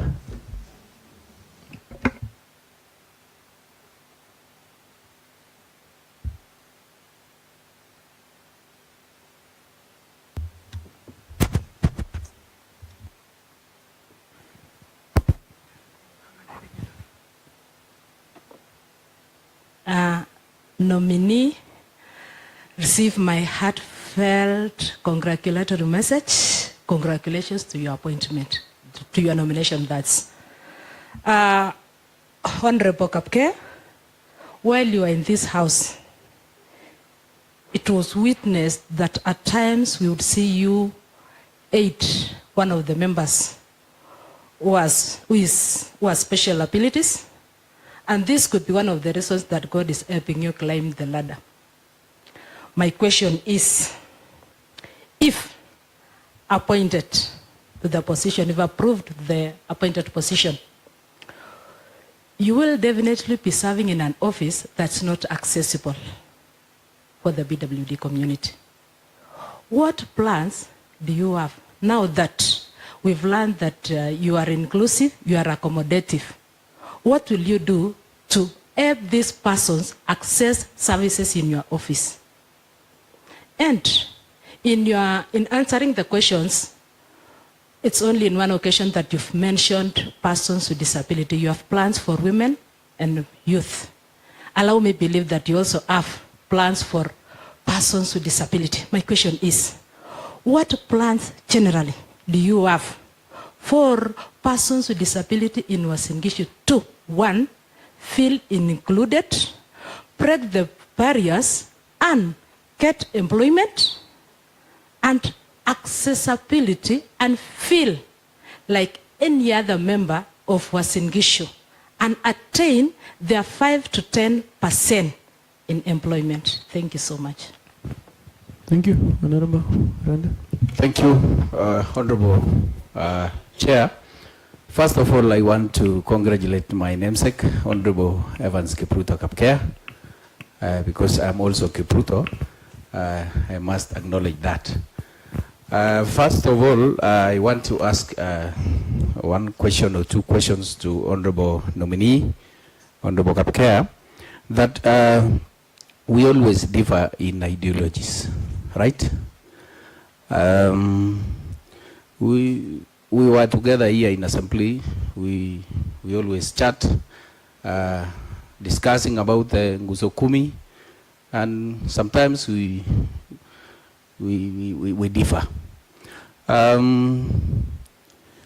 What can you do? And from the history, the deputies always are undermined in office. I learned on how President Ruto, now President, was undermined in the previous regime with President Uhuru. And from the sources, our DG was pressurized from the sources of social media and other informations that he was pressurized until he quit from the office. From that line of ideologies and quitting the office, what will you do if you change your mind and come up with a plan of vying for governor 2027? Because I believe in no man is limited in this world. Number two, Honorable Kapkea, you are among us here in assembly, and we always try to fix things in this county government, to see how flagship projects is dispersed across the county. And you know, as I know, that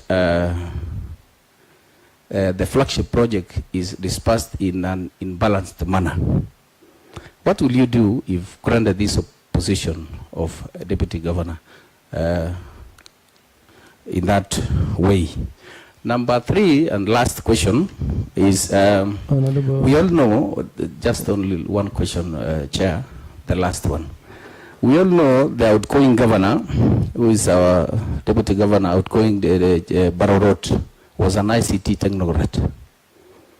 And he assisted us and come up with a system called CCBO, which helped this county to collect our own source revenue to almost 1.4 billion, the money we have never collected since. How will your course of analytical chemistry assist this county to boost to the next level? Thank you. Thank you. We will go to Honorable Whip, then Honorable Evelyn, then Honorable Kebenei. Then from there we can have another lot. I will give you, every one of you will have an opportunity. Okay, thank you so much. Yes. Thank you, Honorable Chair. First, let me congratulate nominee, Honorable Evans Kapkea, for being appointed a nominee for the deputy governor position. I have one question or two. One is that between county governments and national government, there are some programs which has been taken back by national government, maybe because the counties could not manage it well.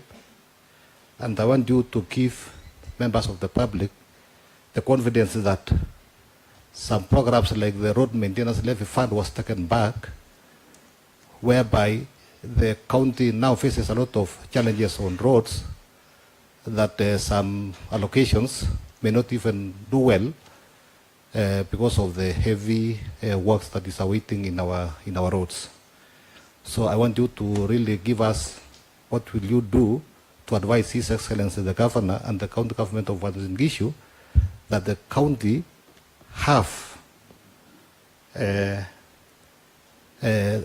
have to run their own affairs without also intervened by the national government. On the other hand, also a question that has been also asked is about how are you going to streamline the revenue collection, because now that we find in our county, at times the systems fails, and we find ourselves in a very bad situation whereby we may not collect enough revenue, and we find that that one allows our members of staff to be, when we consider that we have shortages of staff, and what determines more that we need some more staff is the revenue collection. So my question is that how are you going to do to see that we collect revenue, despite that, like yesterday, we find that the system really failed, and the members of the public could not access paying their tax, their car tax. So that is my question, Honorable Chair, to the nominee. Thank you very much. Thank you, Honorable. Thank you, Chair. First of all, let me take this opportunity to congratulate our nominee, Hon. Evans Kapkea. Secondly, let me raise my concern. Having said that, your main core objective is service the delivery to the people of Uasin Gishu County.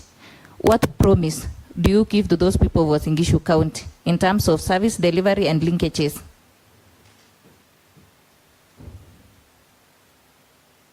Thank you, Chair. Thank you, Honorable Kebede. Thank you, Chair. And also, I want to join my colleagues to congratulate Honorable Kapkea. Let me just go direct to issues to do with ICT. Number one, your predecessor had a vision or a dream of the county government of Uasin Gishu to have a call center. Unfortunately, he left without that call center functioning. And finally, we do have ICT digital hubs in Simat Kapsaret. We do have one in Karona Maibeki, and we have another one in Unifa. Let me use the three as an example, but when you visit them, they are underutilized by the youth.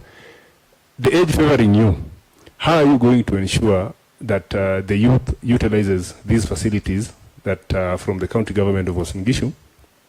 Probably, as you are doing your presentation there, you spoke about National Employment Authority. How are you going to use the opportunities that we have for them to go to this to those hubs, a digital hub, and try to find for probably overseas jobs and other things, probably research papers, and also getting digital money that is there by your age favoring the youth, because they'll feel like you're closer to them than anybody else who is older. How are you going to implement using the office that you're going to occupy? Thank you. Maybe you can respond to those questions, Honorable. Thank you. I'll start by responding to questions from Honorable Natui. And I believe you'll allow me to respond in English, because you had raised the questions in using Kiswahili. That were you aware that you're going to be given the position of Deputy Governor? I want to say it also caught me on, it also surprised me.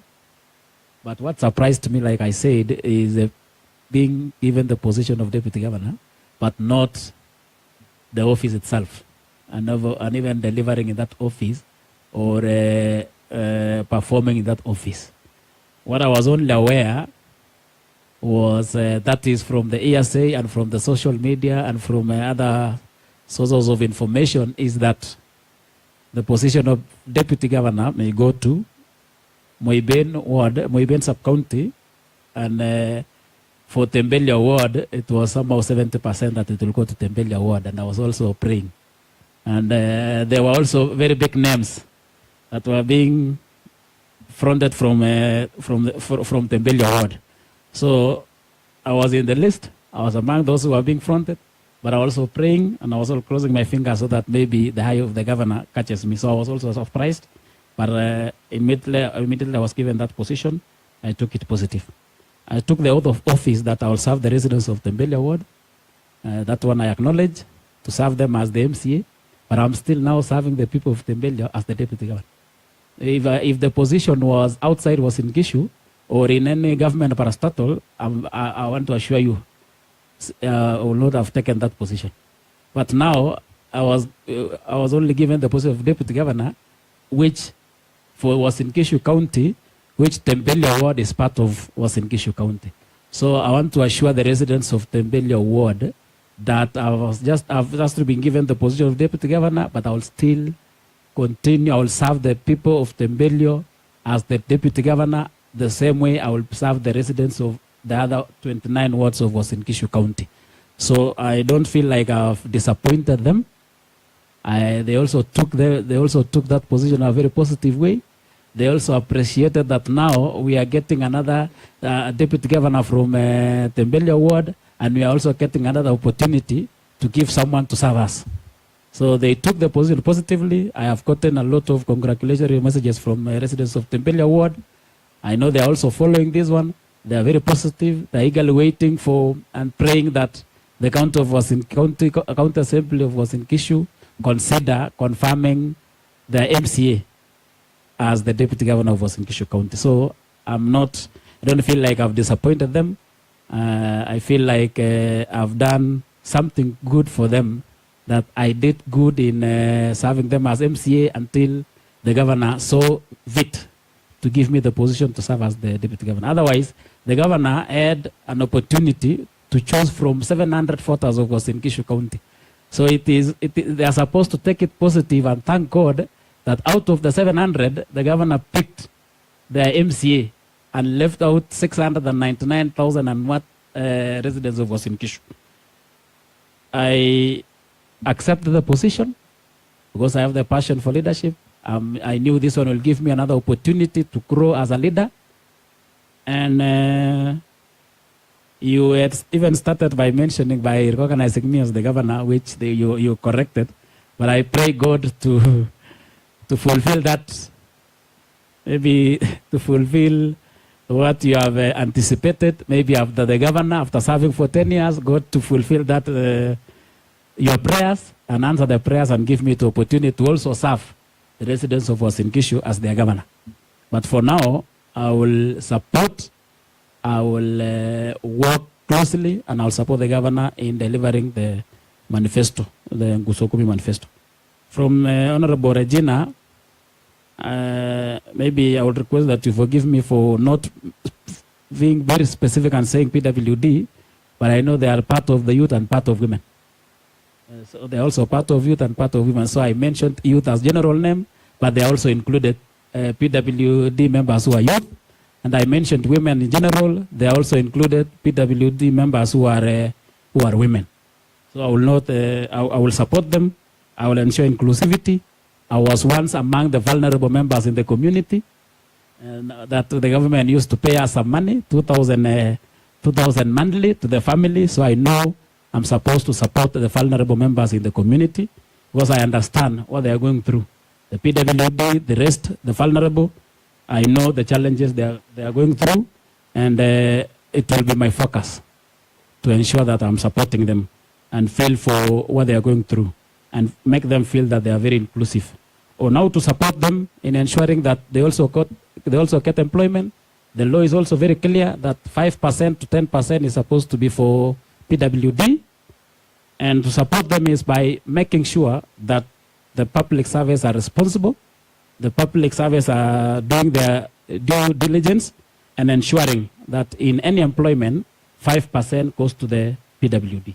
So I will support in that without interfering with their responsibilities, but because at the end of the day, we will also check on how they have shared. I will ensure that they are giving 5% to PWD. Same way on 30% tenders and opportunities in the ACBO, in ensuring that they are also getting their share. Because they are part of the Uasin Gishu, they are part of us, they are our brothers and sisters. So don't feel get assurance that I will support them. Mheshimiwa, or the office is not accessible, maybe as we work on ensuring that we provide accessibility to that office, there's another way of maybe when they come to the headquarter, there's the county hall or the town hall, we will also make sure that our role is to serve the people.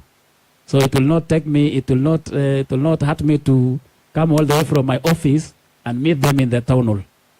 So if a PWD or member of special abilities come to the office, it is service to humanity, I will consider meeting them in the place that is accessible to them. Otherwise, the long term is to advise the county government to ensure that they provide accessibility for persons with special abilities.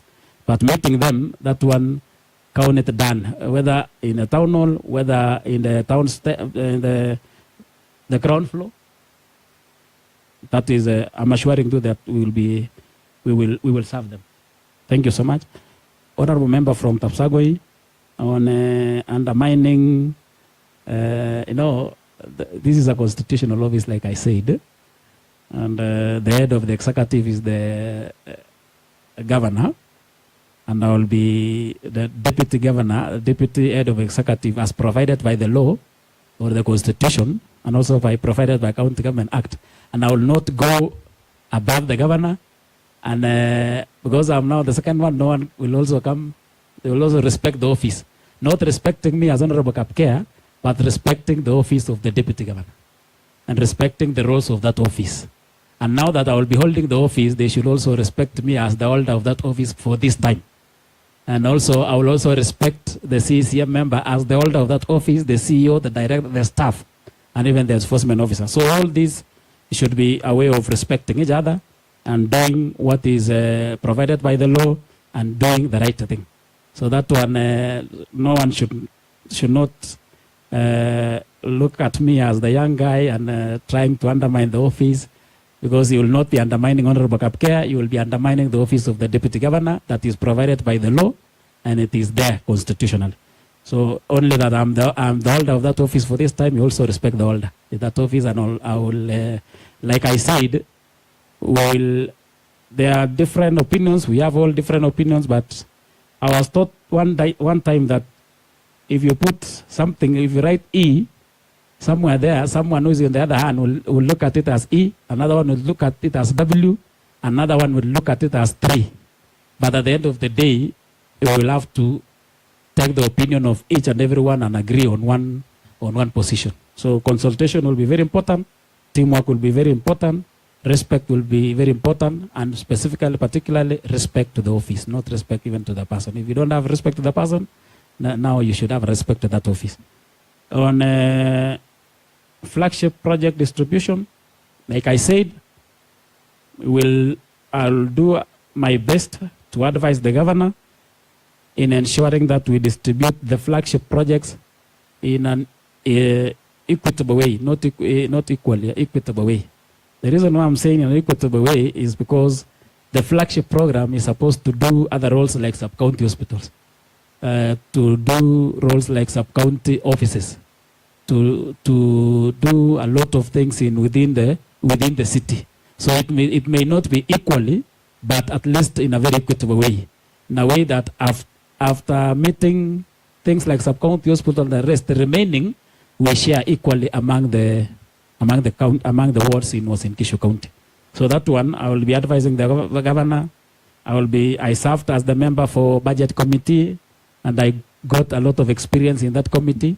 The experience that I got in budget committee, I will use it also to advise the governor and to be checking the financial statements of Uasin Gishu County or the budget allocations for Uasin Gishu County. Otherwise, I will applaud the governor for what he did when it comes to water programs in dividing 15 or 11 million in every ward, allocating 15 million to each and every ward, or 11 million, it was between 11 to 15 million to every ward to go to water project. If we continue doing that, then we'll be doing service or justice to the residents of Uasin Gishu. So what the governor is doing now, it is good, I will only encourage the governor to continue doing the same. I will advise the governor to continue to use the same formula that used in sharing the water, the resources in the Department of Water. Now that even in Tembelio, we have a project that is costing 11 million. In Kaptagat ward, we have a project that is costing 15 or 11 million. The same to the rest of 29 wards. So I will encourage that one to continue when it comes to flagship projects in the subsequent financial years. In streamlining from Honorable Kebenei, I will still respond to Honorable You have forgotten. Majority Whip. Honorable Nominee, you have forgotten one question about your course of analytical chemistry. What will you use that course to transform this county? Thank you. Maybe the perception of most of the people is that analytical chemistry is not, maybe cannot assist me so much when it comes to leadership. But even in analytical chemistry, we were doing courses that touches management issues and the rest. There are some of the courses inside analytical chemistry. I have also, if you look at my CV, I've done a lot in serving the people. I will still use the same experience in delivering to the Uasin Gishu County. Number two, this is also a teamwork. I'm not working alone for the Uasin Gishu County. We have experts, we have technocrats, we have professionals. Mine is to ensure in supporting them to deliver for the residents of Uasin Gishu. So I am very sure that the little experience that I've gained as the MCA for Tembelio Ward, the experience that I've gained from serving the community services I've done, it will assist me in delivering, in performing in the office of the Deputy Governor. On ICT, that the outgoing Deputy Governor was an ICT expert, and he had done a lot. He wanted to start a call center. Honorable Rende raised an issue that there is a feeling that the outgoing Deputy Governor was undermined, of which from the resignation press done by the Deputy Governor, the outgoing Deputy Governor, it was very clear that he got the greener pastures and he is going to serve this country in another capacity and in ICT. And it was very clear. There was an hearsay, but we confirmed, and we confirmed from those mouth that he got another opportunity he had prayed for, and we wished him all the best in serving that the country in that position. And I believe he still remains the resident of Uasin Gishu County. He still remains a leader in this county. He is a friend. He is also, we worked with him when he was serving as the Deputy Governor, was serving as the MCA. It will not cost me anything to make a call to him. We have a cup of coffee and discuss on the programs that he was having for the residents of Uasin Gishu, on the ideas of the call center, and maybe learning from him and consider implementing to the residents of Uasin Gishu County. So it is not something that we are serving in an island. I will still consult. I will be making calls. I will be getting ideas from the outgoing Deputy Governor as an expert in ICT, as a resident of Uasin Gishu County, and for all of you, for the benefit of all of you, is the age of my father. So I will also, as my father, as a senior resident, I am very sure that wherever he is, he will also consider making a call to me and advising me on or giving me the ideas that he wanted to be implemented in Uasin Gishu. Assuring the residents on service delivery and linkages, collaboration is very important. And as the chair for TRED, we achieved a lot. The executive achieved a lot through collaboration with the national government, collaboration with the private partners, and collaboration with stakeholders, that now we are having housing program in Uasin Gishu because of collaboration. We are having industrial park in Uasin Gishu because of collaboration. We are having export processing zone. We are having they are building a ultra-modern market in 64, and they will also consider building champions market. So collaboration will make us achieve a lot. And I'm assuring the residents of Uasin Gishu that we will work in ensuring that we deliver services, and we also collaborate with the national government and other stakeholders so that we meet our priorities. And the same, I will combine the same question to the RMLF program that was being done by the county government before, and it has been taken back to the national government. I will advise my governor to consider it taking back to the COG, to the Council of Governors. And also there is this other forum that is being chaired by the Deputy President, which is known as, there is the name, IBEC. I will advise the governor to consider taking back the request through the two platforms and convincing the national government to allow us implement the RMLF program, because we are the ones who understand the need, the priorities, and the roads that are supposed to be done to serve the residents of Uasin Gishu, especially for us Uasin Gishu, whom we depend with the agricultural sector, and we need good road network. So that one, consider taking the advice to the governor, having a seat with the governor and discuss that. And I believe the person who is supposed to take that advice very well and take it to reach the president is the governor through the COG and through the forum that is led by the deputy president. So streamlining the revenue collection. I was here when we invited the ICT department, and they said that there is a developer that is working on ensuring that the developer that is still working on the platform, the CCBO, there are still some works that is going on. I will go and make sure that we push so that the developer finishes it in time, so that we will increase our own source revenue, and increasing the own source revenue will improve the service delivery to the residents of Uasin Gishu. So I had them from the Department of ICT, and now that I'm crossing over, if you consider confirming me, then I will consider sitting down with the Department of ICT, the Department of Finance, and work on improving the CCBO platform of collecting our revenue. I believe, Chair, I've responded to all the questions to my best level, and unless there's a question that I've not responded to. Thank you so much. We still have almost 15 minutes. I will give maybe Honorable Caroline Cheptanui, Honorable Tabitha, Honorable Goreti, Honorable Caroline Cherono, in that order. So kindly, 1 minute each or one question each, honorable members. Thank you so much, Chair. First, I also want to echo what my colleagues have said. Congratulations, Honorable Kapkia. And I just have one question, and I believe you've touched on it. You've touched on women. I just want to say thank you so much for remembering women, because in this county of ours, we have a women representative who is not there in action. She's not attending to women activities. She's not attending to women transformations, because that is her work as a women representative. We just see her from far.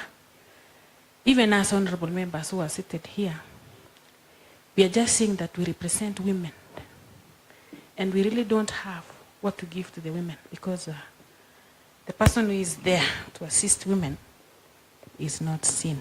Thank you, Honorable Kapkia, of touching on women. Honorable Member, Honorable Caroline Cheptanui, let's stick to...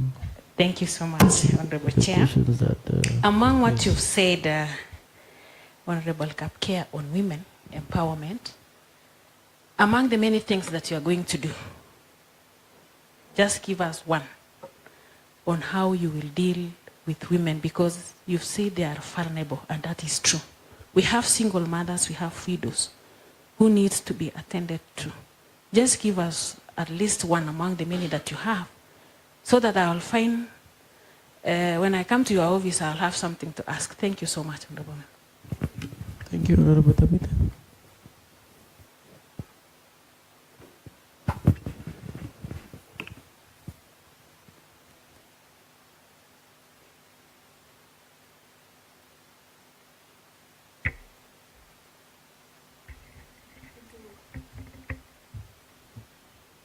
Thank you, Honorable Chair, for this opportunity.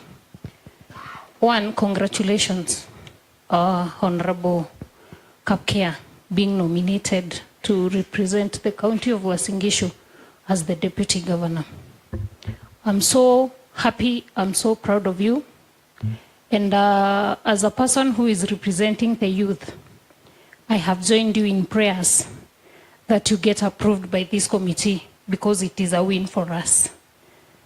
My question goes, we have had, let me call it dominant in a way, department of youth affairs in this county. The part that we largely see them is on sports, but on the youth affairs, we don't see them largely. What is in your mind on or what are you planning to do so that the youths of this county feel represented, the youth of this county feel that one of them is there for them and that things are going to work? One and last one, I have seen you speaking so passionately. A person who has a plan, a person who has an agenda, and I wish you all the best. But my question is, what if the system does not fit? Thank you, Chair. Thank you, Honorable Caroline Chirona. Thank you, Chair. In the 1 minute that you've given me, I would like to quickly congratulate Honorable Kapkea for being deemed fit for the DG position by His Excellency the Governor. Secondly is to also congratulate him, even as I went through his documentation, one of the certificates that I found is the UDA nomination certificate, which was very hard to get, and he has kept it for the past 2 years and held the party's flag high. Thirdly, and the last one, Honorable Chair, is that I would like to confirm to you that the nominee before us is not new to me. In the 4 committees that he sat in, we shared 4 committees. So I have a good understanding of his strengths and his weaknesses. Of course, that those that are open to us out here. And I would like to ask him how he's going to leverage on his weaknesses to deliver in that position as a deputy governor. Key among them, how are you going to use impatience as part of your personality in agitating for change? Secondly, how are you going to use your firmness in decision making to ensure that everyone's opinions and decisions, especially for the stakeholders that count, that it is inclusive and collaborative? Lastly, is how you are going to use your spontaneity in managing the transitional nature of politics and also public service. And won't it pose a challenge to you, considering the fact that you are getting into a place that is highly structured and is going to be guided by the legislative instruments that you earlier on highlighted? Thank you, Chair. Honorable Gureja. Then we go to Honorable Kiru. Thank you, Chair. First of all, may I also congratulate Honorable Kapkea for being nominated to the position of Deputy Governor. Honorable Kapkea, we thank God because once you were in this house and today you are going to the second arm of the government. My question is that you said you were in the budget committee, and looking at the budget and the budget process, how would you advise the governor on the actuals, mark the word actuals, of 40-60%, so that we can have service delivery and equitable distribution of resources, and also to achieve results within the shortest time? Second question, You said you dropped out of school because of the vulnerability you had and lack of school fees. We have so many learners who are currently out of schools because of the same. How would you still advise the governor on the amounts given to the bursaries in our wards to ensure that no child is left out of school? Thirdly and last, due to unemployment that you said the youths are experiencing, I would not like to use the word GNCs because we have the rightful word for our youths. If not in English, it should be vijana in Kiswahili and whichever vernacular language you would say. How would you ensure that our youths have hands-on in ensuring that our vocational training centers are equipped to ensure that our youths can get that opportunity and be able to receive the quality hands-on skills? How will you advise the governor on that? Thank you. Thank you, Honorable. Okay, thank you, Chair. Let me take this opportunity also to congratulate my colleague on that position which has been given. First and foremost, Honorable Kapkea, we have served together. Most of it we have been serving in several committees with you. And I have been your mentor. I have trust in you that you are going to deliver. In this county of Uasin Gishu, we have challenge in several departments, as you have said. But I will only touch one department, which you have been with you in that committee, the Department of Health. As we are talking, mostly some of the health facilities have been closed down because of lack of health workers. And also most of our facilities, they don't have trucks. So, Honorable Kapkea, I think when you cross the floor and join the other arm of government, you are going to consider that Uasin Gishu County people will get the best services ever, especially the health, which is very sensitive. It touches people's life. We have lost many lives because of poor services in our county. Thank you. I stop right there because of time. Thank you, Chair.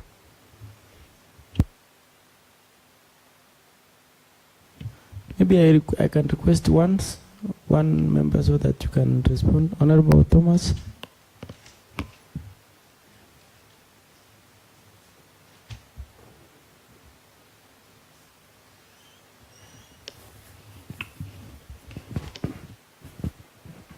Thank you, Chair. First, I want to congratulate Honorable Evans Kapkea. Congratulations for that position.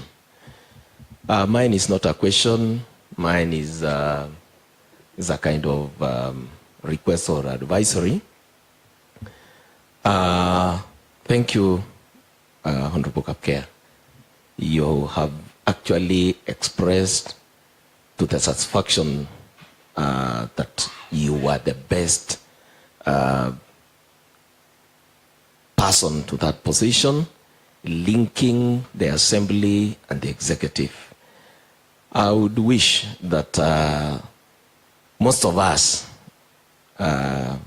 who are actually first-timers and members of this honorable house and even the seniors, in most cases, we will be calling you. And I want to say that you keep our contacts for this honorable house because you will be the most accessible person in the executive. And I would request that you have a bright future, as you have expressed yourself, and I can see the future is very bright. Keep in touch, link us, we move forward, we change this county, and I believe you have all it takes to bring the necessary changes. Thank you and congratulations. Thank you. Yeah, your nominee, you can respond to those. Then we can have the last. Batch. Thank you. Thank you, Chair.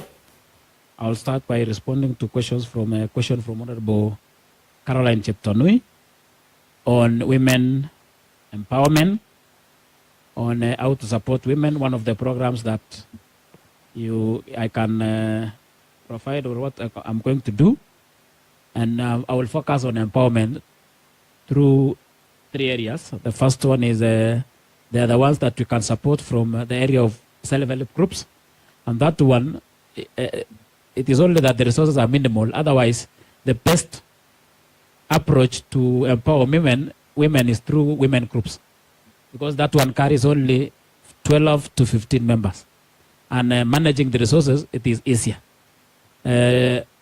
Generating more from that what we've allocated is also easier. There's also through circles, and that one carries a very big number, and managing that, we will find a lot of management issues there, and also individually. Otherwise, the one that can work if resources are provided well is the self-help groups, because maybe nominee, you can just be straight. I know we have taken a lot of time. Just be straight, and if there's some questions that you can combine, you can do so. Thank you. Yes. So we have programs in Uasin Gishu County that is supposed to help women, which is the Inua Biashara, and even loans through the cooperatives. We will just have to streamline that and have a clear policy on how to support the women group. So there is a program. There are programs that it is all about streamlining and reaching the right target, because sometimes we can repeat one group for 5 times or give one person the whole money instead of giving 10 groups. Like for Inua Biashara, I will not support the idea of giving maybe 500,000 to one person instead of giving 100 to 5 groups. So that is how we will support them. We will streamline the sources, or where we have the resources. On the issues of youth affairs department, I had promised, I had responded earlier that I will have a sitting. My focus will be on this department. We will sit as more times as possible, because that is where we have the technical team, we have the experts. They are ones who are supposed to do research to find the best programs that can help our youth, and also advise the governor or give us the way forward on what we are supposed to implement. So that one we will sit down, and I know the issue of system when it comes to service delivery, even if there is system which I know it is not there, they are also, even if the system is there, their core mandate is also service delivery. So when we are working on service delivery, they will have to support that. From Honorable Caroline on the impatience, if it is something that we consulted and agree as a team, now I'll have to lose patience if it is not implemented on time, because it is something that we have sat down and discussed and agree with timelines. So it is upon those who are implementing to follow the timelines. Otherwise, I will not be impatient in something that we have not discussed. Firmness on the decision making, there are some factors that I will consider in making the decision. I will, like I said, we console, we will work as one and come up with one something that we make one decision as a team. Now, after making that decision, then I will be firm in implementing the decision that we have arrived as a team, but not my decision alone, without making them aware of that decision. I responded that I will balance politics and public service, understand the dynamics, but there is also the component of service delivery. And there's also a component of balancing the public service, those in public service, in ensuring that we deliver the services to the residents of Uasin Gishu. Those that one, because I'm a politician, I've also understand all the public service and the Public Service Management Act. We will also have to balance the two. With your permission, Chair, since he's answering my question, still on the weaknesses, I would like him to highlight the strengths, knowing him as someone who is very smart, very intelligent, sharp, and very vibrant. Along with that, because I had asked on the weaknesses, how he's going to leverage on the weaknesses, kindly with your permission, Chair, I would like him to add on how he's going to utilize the strengths. For instance, your analytical skills that you've gathered through the Finance and Budget Committee that we've sat with you, the delegated legislation instruments that you've been so instrumental in ensuring that they come to fruition in this house. Kindly also put that, because we really just want to understand who you are and how resourceful you are likely to be should you be given the opportunity. And even your analytical background that you've talked about severally, you being an analyst that has really worked and helped us in the Finance and Budgeting Committee. Thank you. Thank you. I believe I responded to all those questions, but if confirmed by this committee, the strengths that I have, I will also use it to make sure that we are improving the services. The weaknesses that I have, I will also urge those whom we will be working together to accommodate my weakness, and we work together, and I will also accommodate their weaknesses and use their strengths in serving the residents of Uasin Gishu. Otherwise, the background that I've gained, I've served in 3 committees that are very important in devolution. The first one is budget and appropriation, and I've gained a lot of experience from there. I've learned a lot from the committee. They're also on the Committee of Health, which is a very important component in devolution, which is a very important devolved function to the residents. And I learned a lot when we were grilling, when we were seeking questions or answers from the department. Now that I'm crossing to that side, then I know the challenges that we had raised as honorable members, and now I will be on the other side trying to find the solution to all those challenges. Otherwise, from the experience that I got from the committees, the thread, the delegated legislation, that most of the programs, we don't have a policy for it, then now I will have to go and work closely with them to ensure that we are responding to those challenges that we had raised as when I was serving as the honorable member. Honorable Kureti on Budget Committee, my advice to the governor on 4060, there is a fiscal responsibility principle that we all follow when allocating resources, when sharing resources, and I'm also alive to the fact of the 4060 or the act of this county assembly, but coming with the actuals. I believe I will also advise the governor so that we make sure that we find the right the actuals, the right 40% from the 30% development money and the right 60%. If we find it right and share it equally among the counties, the first beneficiary will be the governor. Not even, it will be the governor and the members of the county assembly, because those are the representatives of the people. The governor was also elected by the 30 wards. He promised that he will serve the 30 wards, and if we get the right share for 40% and share it equally among the wards, the 30 wards of Uasin Gishu County, definitely the governor will be the first beneficiary of that. On increasing the bursary, I will also advise the governor to consider increasing the amount that is allocated for bursary. But I believe there was a lot of rumors and the policy making from the national government on trying as much as possible to see if we can combine all this to make it one and make sure that education is free. And I'm supporting that, because even on identifying them, most of I was representing Tempelia, when it comes to identification, sometimes we don't identify the right beneficiaries. There is a formula in our villages, they use a formula. If someone gets this financial year, you will not get bursary the next financial year, and you are a vulnerable child. But that child, when it comes to the field to request for bursary, there is a formula that that sub-location is following, and that child misses the bursary. And automatically, even if we give him bursary at Form 1, he will still miss the school at Form 2 because he will not get the bursary. So we are not identifying them in a right way, but I will encourage the governor to increase. Chair, allow me to say something while he's answering that question. Maybe let him first finish then. On that question. I will give you an opportunity. Thank you. Yes. On equipment and on equipping the vocational training centers, I think that is also among the Nguzokumi for His Excellency the Governor. It is also among the programs of the national government.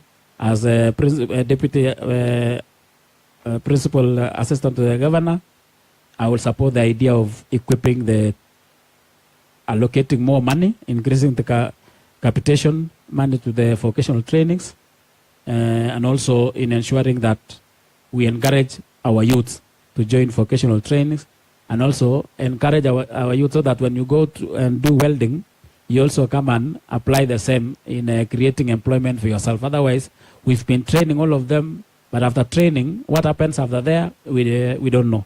So it is one of ways that I said we will have to do civic education to our youth. On health matters, I sat in the committee. Maybe, what was it, Honorable Corridor, that you want to put across?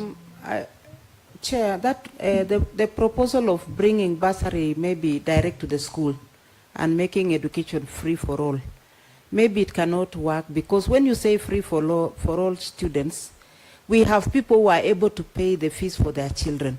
We are looking for the vulnerable children. Supposedly today, they say that no money will go to any other department apart from the ward, because that is the lowest level in every county.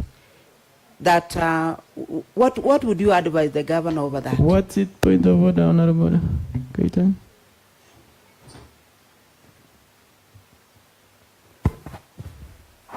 I think, Chair, the question was asked by the Honorable Member, and the DG nominee has already answered according to him. So I think come that day, when he will be now the DG, that's the time we can come and discuss further on that issue. Not now. It's okay. Thank you. Thank you, Honorable. Thank you. Maybe you need to add something, or that was the... I had said, yes. I will advise the governor to consider increasing the money allocated for bursary.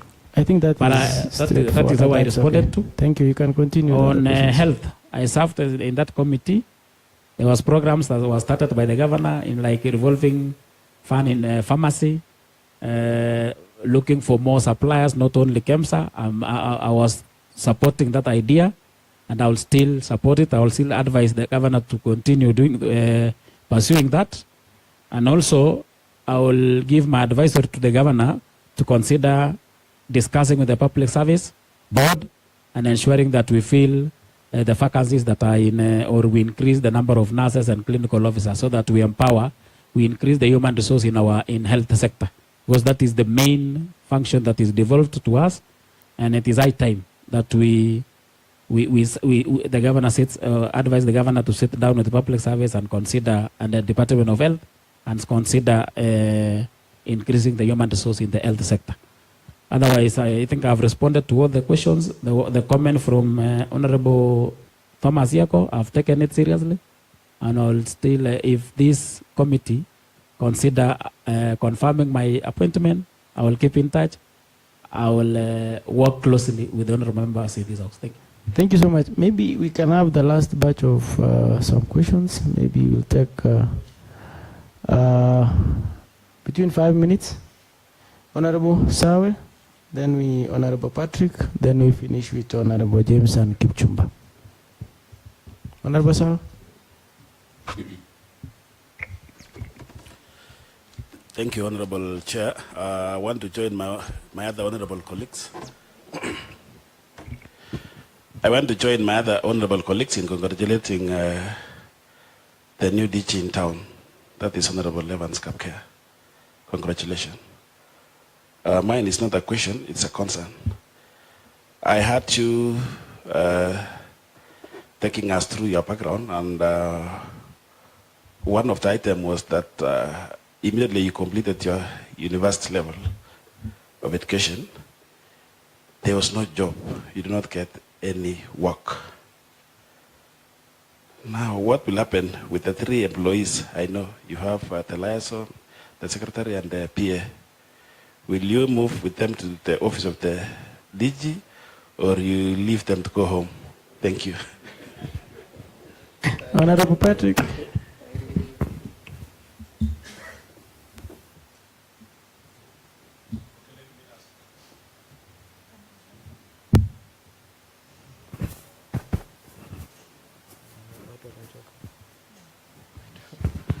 Thank you, Chair.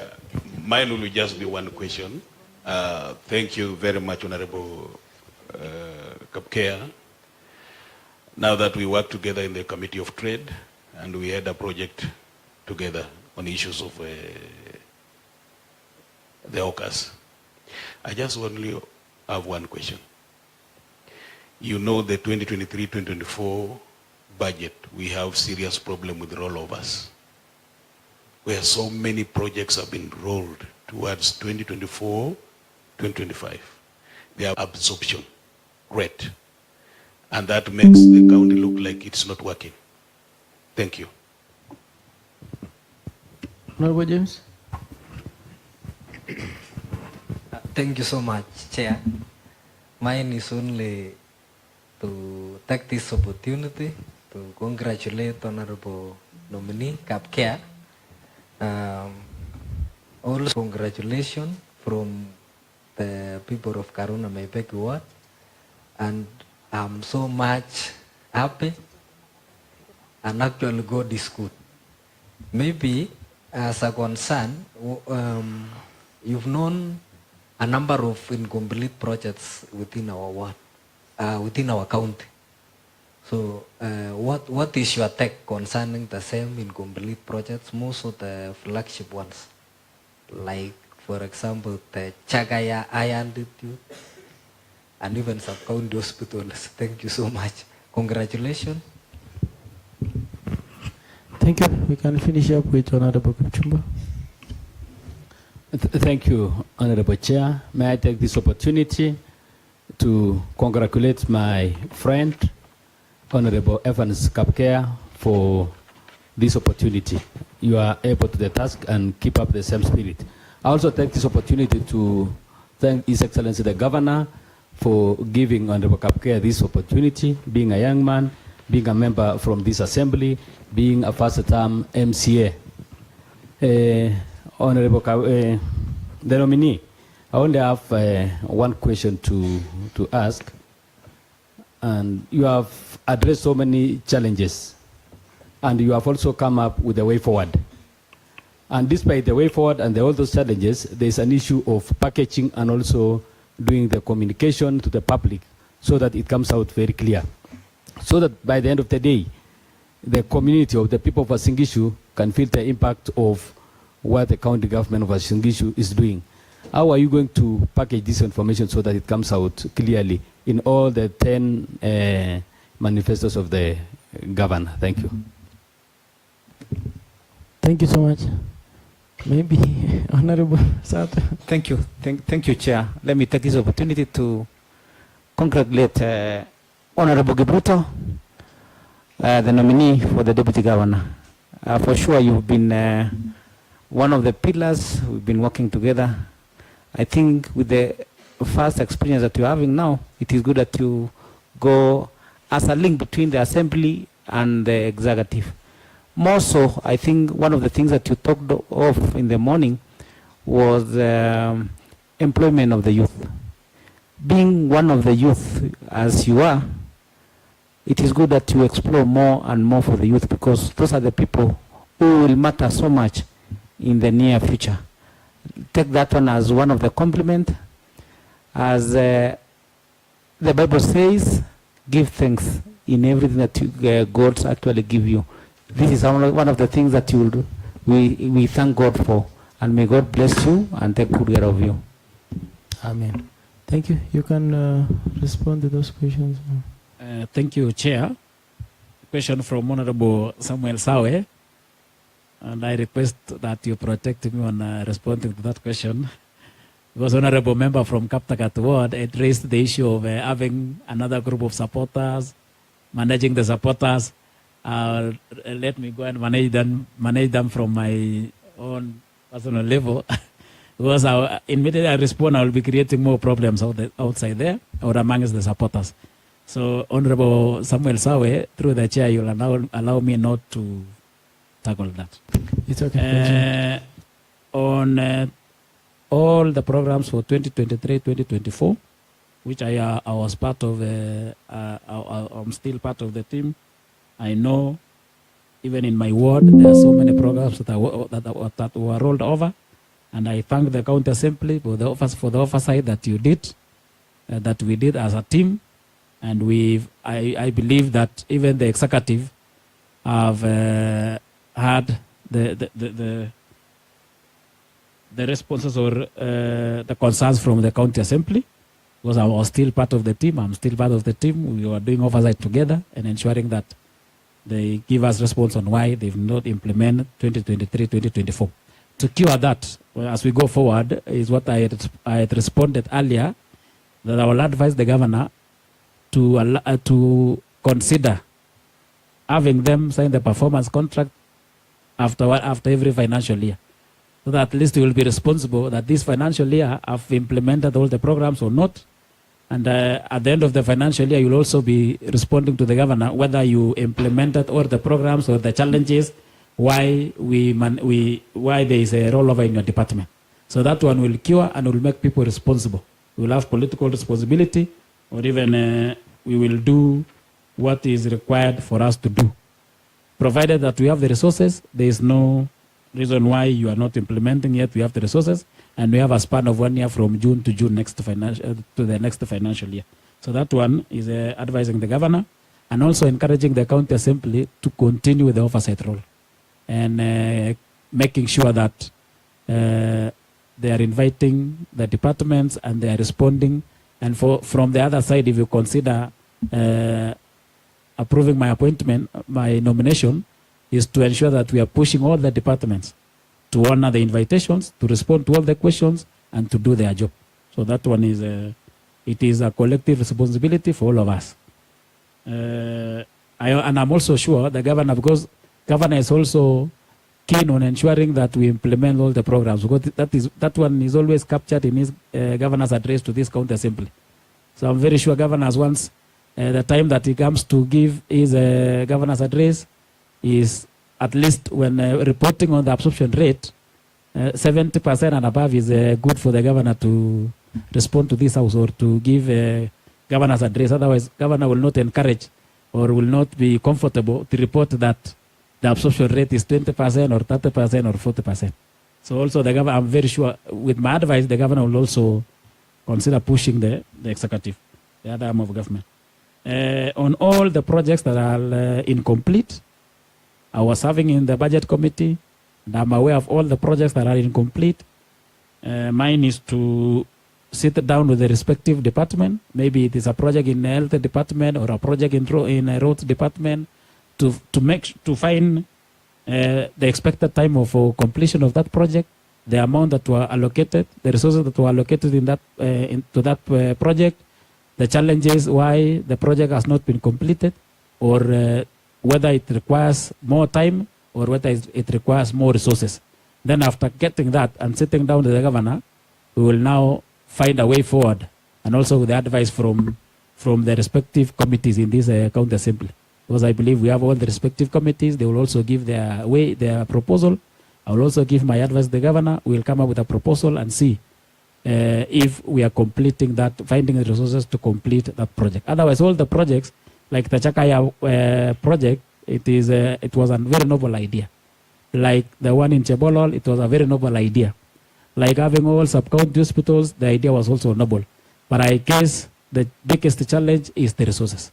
Maybe the resources are not enough to complete that project in time. So that is something which we will go, and if you consider, we will also go and sit down. Thank you. I think from Honorable Kipchumba and Honorable Serem, thanks for the concerns, and I will also take it serious. The concern from Honorable Sato on youth empowerment, I'm taking it very serious, being one of them. So thank you, Chair. Thank you so much, the nominee. You have done a very elaborate answers, and sorry for keeping you with all these questions. I think every member have read these or I share all the questions, and I wish you all the best. Maybe a very simple one, and the last questions from me. What is the future of devolution in this case? Now you have been in assembly for quite some time, and now you are going to the county executive. What's the future of devolution in this case? Thank you, Chair. And I believe all of us, we are in agreement that devolution has done a lot to this country. I've served for 2 years, and I've seen what the devolution has done. We have improved the road coverage and the rest. We have done water projects and the rest. And the devolution is good. The services has reached the residents, the local mwananchi,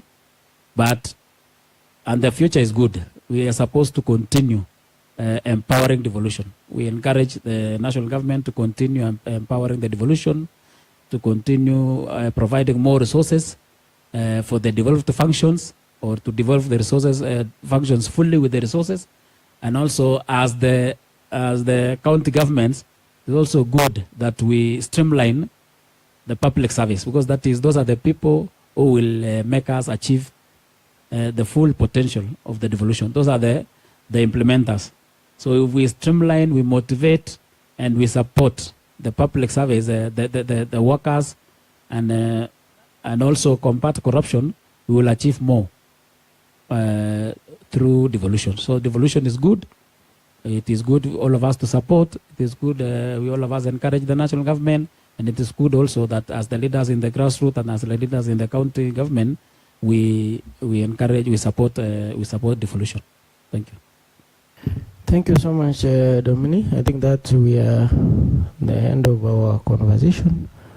So what are your prayers to this committee as we wind up this? Thank you. Before I make my prayers, Honorable Chair, you will allow me to use this platform to thank God for the opportunity, thank the residents of Tembele Ward for seeing the potential in me and giving me this opportunity. If it was not because of the people of Tembele, I believe I could not have gotten this opportunity of a deputy governor nominee. And also to thank the governor for seeing the potential in me, recognizing the leadership of youth, and also recognizing my capacity and allow me to serve as this deputy governor. And I will not forget the county assembly of Uasin, because this is the place that I've gained a lot of experience. I have learned a lot, I've experienced a lot, and I've learned from the seniors, I've learned from the ones that you joined for only 2 years, and I believe the experience that I have, I will hold it to the county assembly wherever I go, because it has given me, and this is a very vibrant, strong county assembly. The seniors are very supportive. They encourage us, like Honorable Kirwa Kemboy, like he said, that I always consult him. Like what Honorable Moya encouraged me when I came to this house, that I'm seeing a lot of potential in you, continue working hard. So I will also thank the county assembly.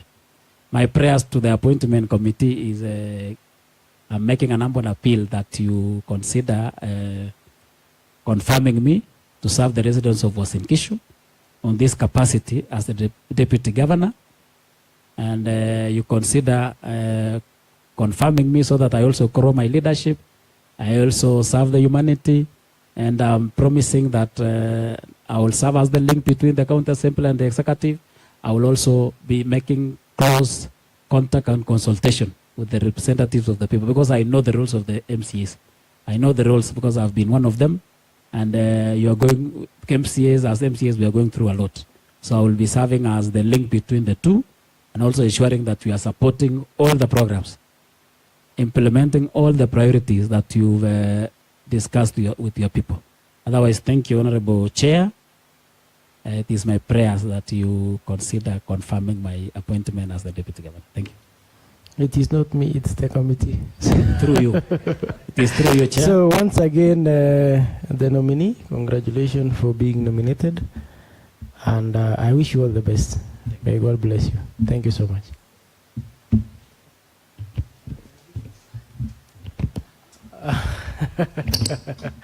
No, let the committee first of all exit the...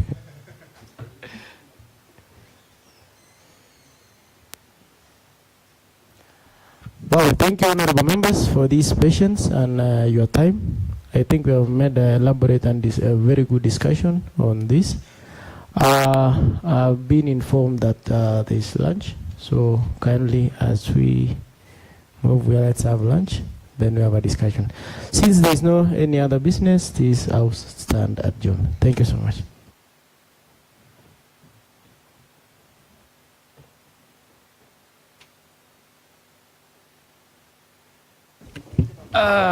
Thank you also to members of the public, those who are in the gallery, I appreciate that you have joined us for this noble event. I wish you all the best and may God bless you. Thank you so much.